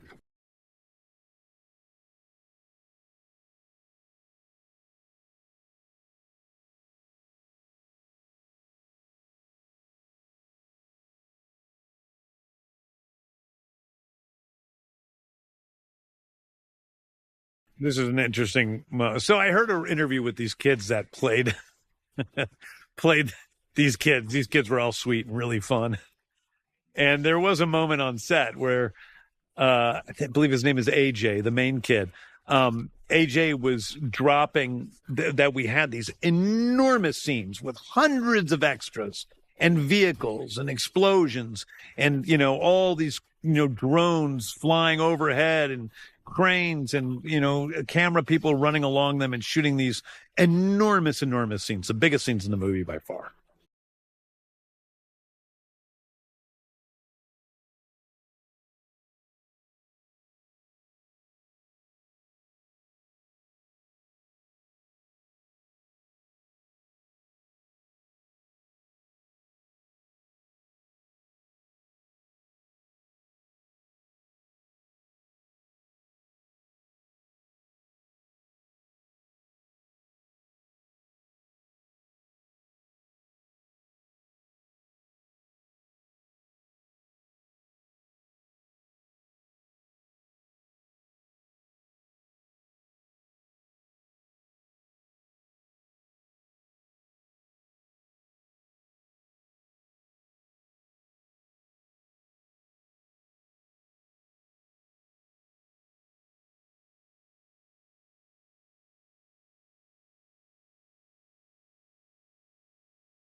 That was a complicated shot to shoot because we really did flip those tanks over and threw people into the air and did a bunch of stuff that was practical. And we really smashed that tank, and that was practical also. And we really threw this guy against the wall.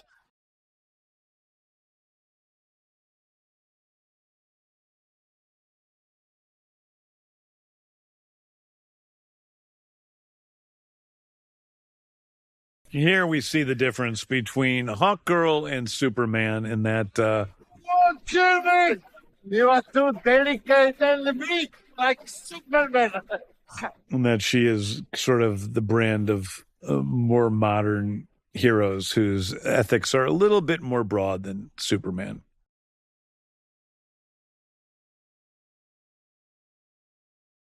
One of the things I loved is a journalist said, how do you know about all that copy-ready, web-ready publishing stuff? And it's like, it's just because that's all real. That's how they publish something. And I'm like, I wanted everything to be real in the movie that could be real.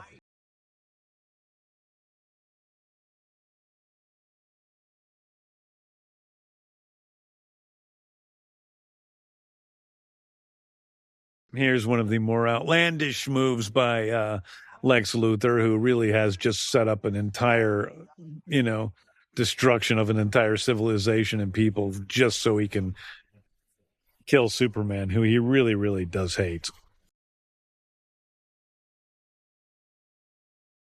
Oh, this stuff was so hard to put together, so hard to cut, so hard to work on the CG, so hard to work on the shooting of the action. This stuff was difficult.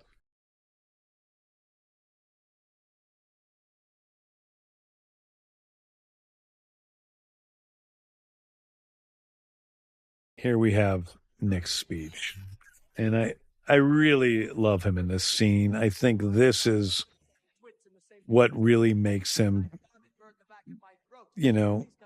I can never say the greatest Lex Luthor of all time because Michael Rosenbaum is one of my close friends. But really, at least tied for the greatest Lex Luthor of all time. He is evil and he is a bad guy. And he hates Superman more than anything on Earth. But also, he believes he's the good guy. You see here, he thinks that he's the good guy. He thinks that, God has given him this jealousy and this, hole inside himself so that he can, stop this alien from ruling the world. And he does not believe Superman has good intentions. And that's actually kind of important in with Lex Luthor, that he doesn't believe in Superman's goodness because he can't see it. He doesn't have it within himself. And so he doesn't understand how anyone can be as good as Superman. He thinks it's a facade. He thinks it's fake. And that will be important as we go on with the character of Lex Luthor. Very important.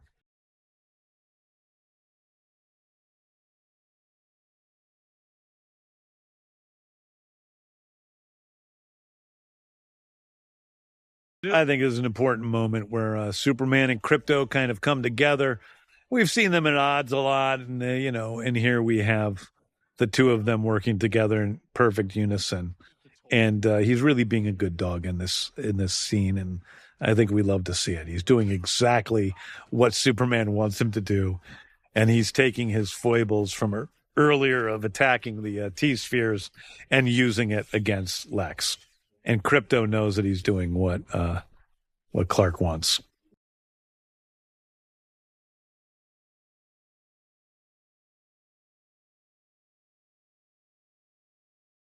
Really complicated stuff to shoot.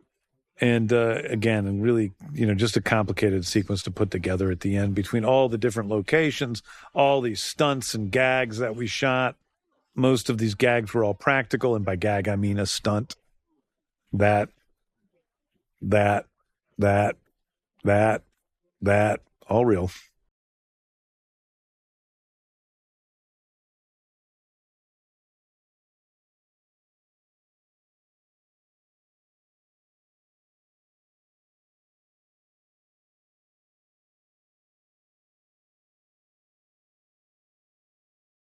And here we have this moment at the end where we see that Superman in full glory fighting regular people at his full strength, and how that is a much different situation than much of what we've seen throughout the movie, where Superman is either weakened or fighting characters of equal and opposite strength.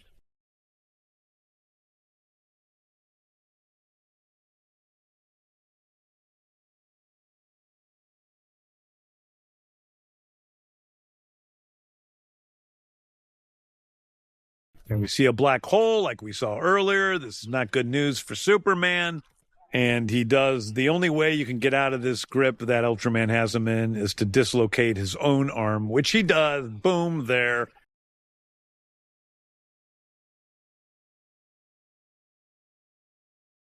And sends him up into the black hole. And is this the end of Ultraman? I don't know.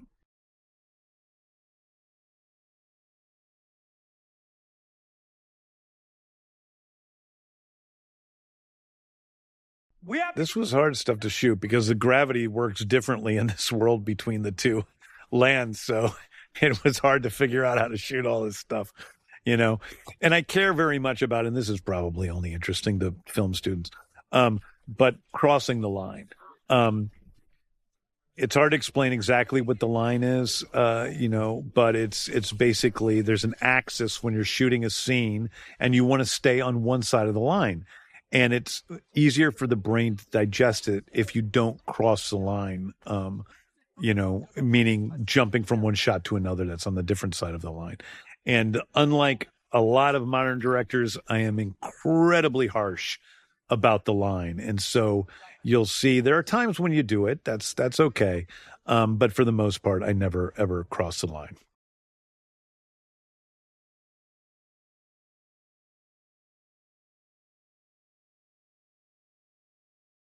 This is where Eddie Gathagi mushed Stevie Blackheart's face, as he says. Yep.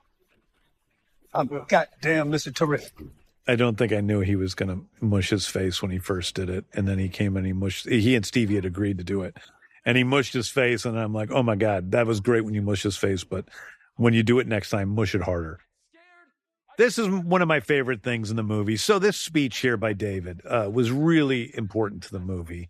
And it was really one of my favorite moments on set when he delivered this speech, the way we worked together.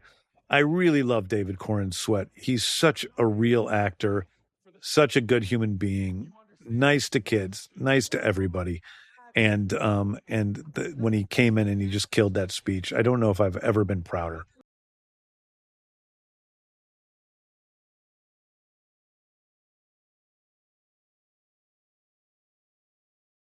Almost as proud as I would be of Krypto if he actually did this to Lex Luthor.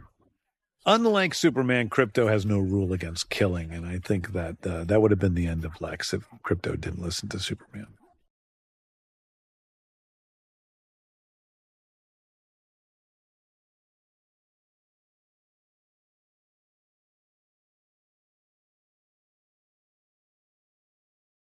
One of the hard things about screening this movie for test audiences was this split stuff where the world is being split into the other dimension. In early stages of VFX, it looks like nonsense. And it was really hard to get across to people what the heck was going on. And it was something that we never found a problem with once the split was, the VFX were finished. You'll notice here that Lex's arm is completely broken. And there is a gag that I cut from the movie. And I cut it before I ever screened it to anyone, I think, in which Lex tries to get back up and his arm bends in an ungodly direction, and he screams. And it seemed like one blow to Lex too many. I mean, because he gets really beaten up at the end of the movie. He gets pounded by Superman. He gets his ass handed to him in an argument. He gets the shit beaten out of him by Krypto. And then here at the end, he gets completely humiliated in front of the world. And I was like, it was just one thing too many. There's Sharon Carpenter, one of our reporters. These are all real journalists and interviewers and anchor people who are on these scenes in the movie. And I shot so many of them and had to cut so many of them. And thank you to all of them that I couldn't shoot. And here we see, in some ways, I think that this is the birth of Lex Luthor. And this is the birth of a supervillain in so many ways. And this is Lex's story as much as it is Superman's. And boy, is Nick great in that shot.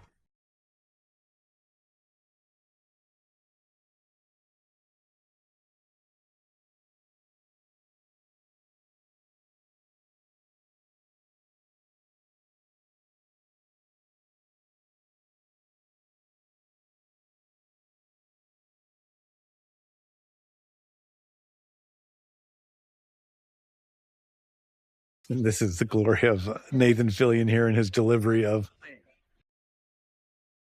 the urine line. Doesn't think twice. Now what we see next is Rick Flag reacting to this, the metahumans taking over. Now Rick Flag's an interesting character because Rick Flag is actually a character who started in the animated series Creature Commandos. That's when we first saw him, Rick Flag Sr. And then continued in this movie. He's a good guy in that show.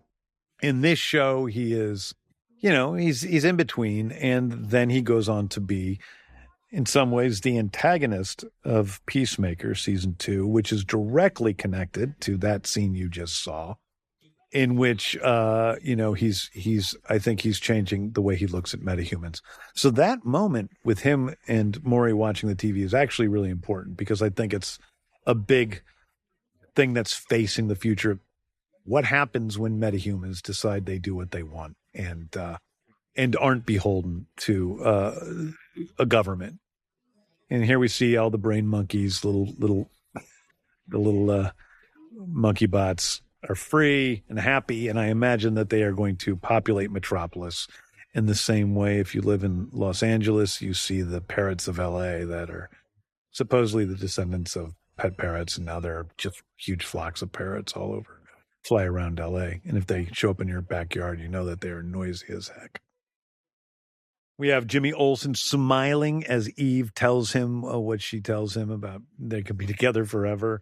That was a big controversy as we shot the film. I shot it 3 different ways. I shot it with just Jimmy looking forward into the black void. I shot it with him just smiling immediately, and I shot that version where he's sort of uncertain at first, but then he smiles and gives in, and we decided to go with that version. I call it the Peter Safran version because that's the one thing in the movie he really fought for, was Jimmy smiling and not just looking into the black void.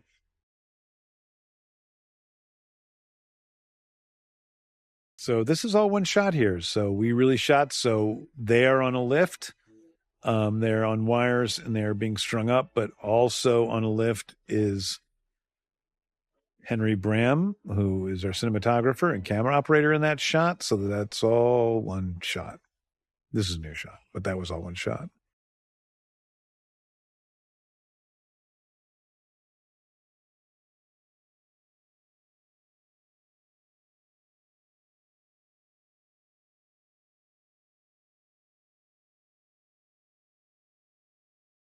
This was one of my favorite moments in shooting this shot specifically right here, just because it was so pretty and it just felt magical, like movies I loved as a kid, and I was really touched. Shot in the arcade in Cleveland. By some accounts, the oldest shopping mall in America. There you see the Clark Kent article about Molly, making sure that Molly is memorialized, and he's the one who gets the front page, not Superman, not anything else, but Molly gets the front page.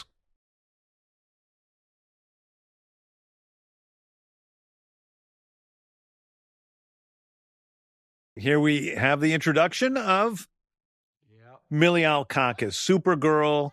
We are currently in the midst of editing the Supergirl movie. Millie Alcock is, I gotta say, it's one of my favorite characterizations of any superhero character ever, based on the comic book Woman of Tomorrow, in which it's not your mother's Supergirl. She's a darker character in many ways.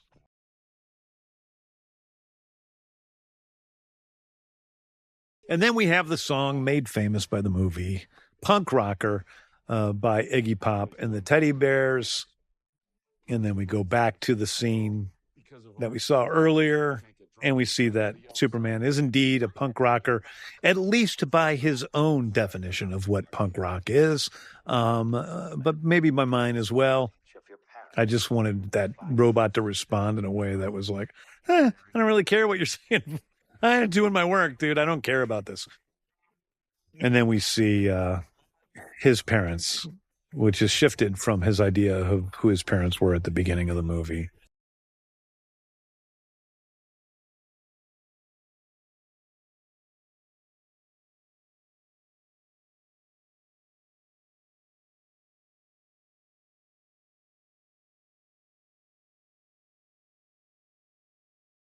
And then one of the images that really drove me to making this film was this moment at the end where Pa is allowing his son to fly, something that so many of us know from our own parents. And yeah,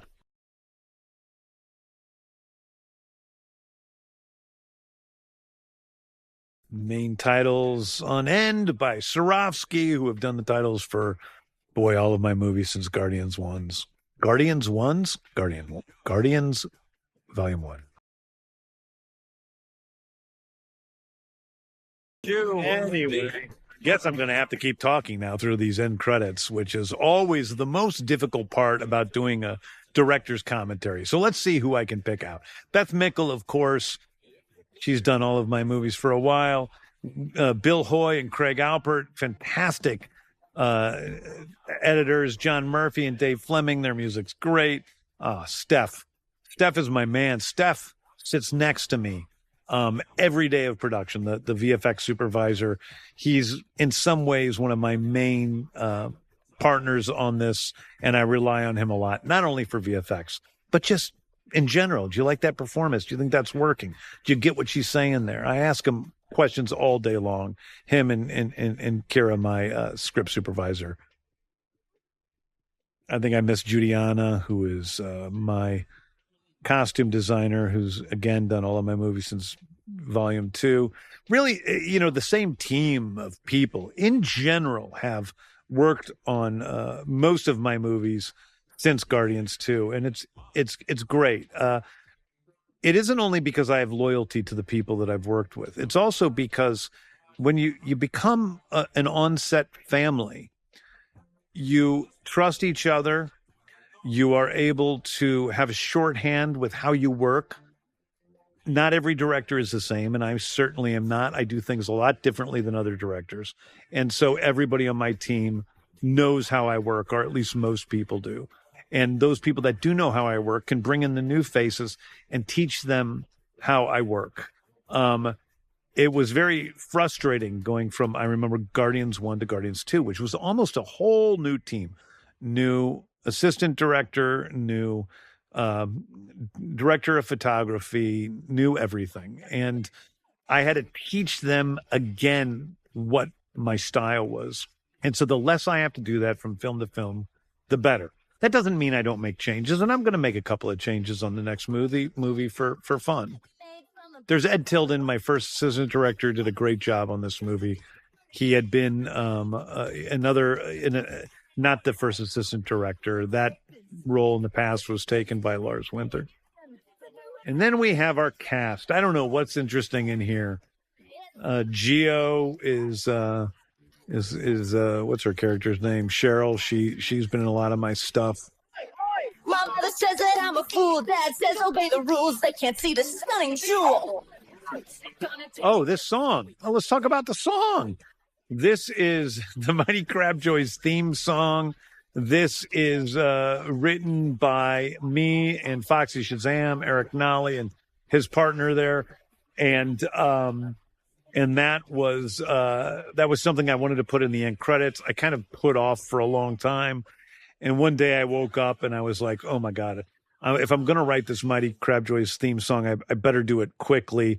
And so I went downstairs in my office and I very quickly wrote up the lyrics of that song as I sang the melody, and I recorded it on my phone and then sent the recording to Eric, and I said, "Eric, could you turn this into a song?"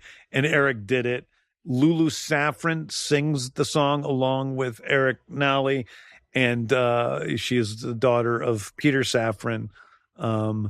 And interestingly enough, my godson Mason is in the photo of the Mighty Crabjoys because Mason just happened to show up to set that day. He was 16 years old, and I said, "Hey, do you want to be in this band photo?" And he said, "Okay." And little did I know that wasn't just going to be a poster that showed up one time in Clark's bedroom, but was going to be T-shirts and all sorts of Mighty Crabjoy's paraphernalia that's been going around.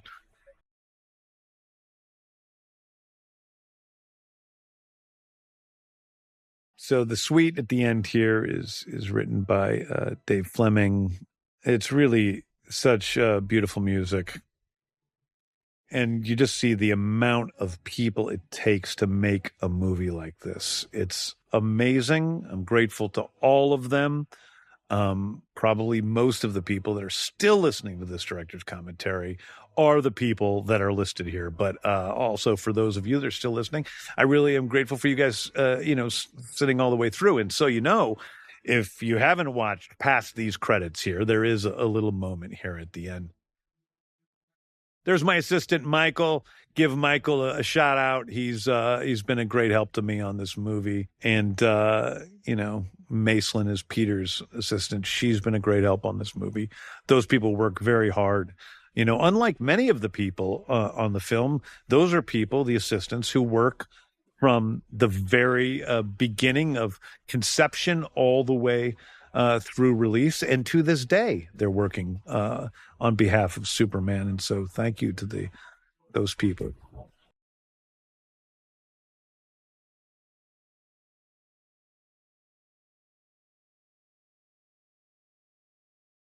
Our drivers have been really good on this movie. Craft service, of course, they work so hard feeding us on set.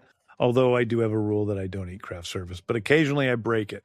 I'm allowed to break it if we shoot overnight. That's my time. I allow myself to eat craft service. And if you don't know what craft service is the food that they always have available to you on set. And it's different from catering, which is who gives you your lunch, your meal during the day. Oh my gosh, the amount of people that's just... I really also want to thank the people of Atlanta, Georgia, the people of Macon County, Georgia, the people of Georgia in general for helping to make this movie happen. I want to thank the people of Cleveland and of Cincinnati and of Ohio for helping to make this movie happen. They were all so involved from the beginning and so committed. They loved the idea of Superman shooting in their cities and in their states, and they were incredibly helpful to us. So thank you to all of those boards, not to mention the people of Svalbard in Norway, in the Arctic. It's a town with, an island with, I think it's, what is it, 2,000 people and 3,000, what is it? I think it's 1,000 people and 2,000 polar bears. So I appreciate those people. Boy, it was such a great way to start the shoot too, going up to this complete, very exotic place and allowing the cast to bond in a way they normally wouldn't. Really wonderful. And the crew.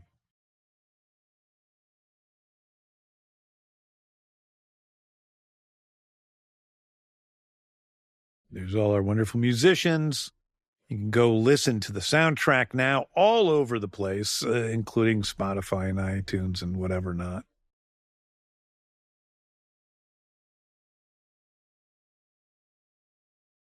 Here's the songs we used. Now, you notice this movie is... Oh, I don't want to pass over this. These are the comic book writers and artists that we owe everything to, as well as the people that I am most grateful to. That's my list there at the end, who really helped me to make this movie. Yeah, if you wonder why, what's, Quebec and New Zealand, those are places where we did visual effects. So they also get thanks. Thank you. And we are thank you. And I'm thank you to American Humane Society for certifying us and making sure that the animals were okay on set. We didn't use a lot of animals, but the ones we did, we were well taken care of and loved. Then we just get one more thing here. I just want to thank you all for listening. Anybody who's still here and still listening to this, thank you so much for listening. Thank you so much for supporting the movie. And I promise you all that I'm going to do everything I can to make the next installment of this film, of this series, something really special. I'm going to go home now from this director's commentary and continue my writing. I'm so excited about it. But I've just been so excited by all of you and who the goodness of this character has spoken to. Much thanks, much love. Godspeed to you all.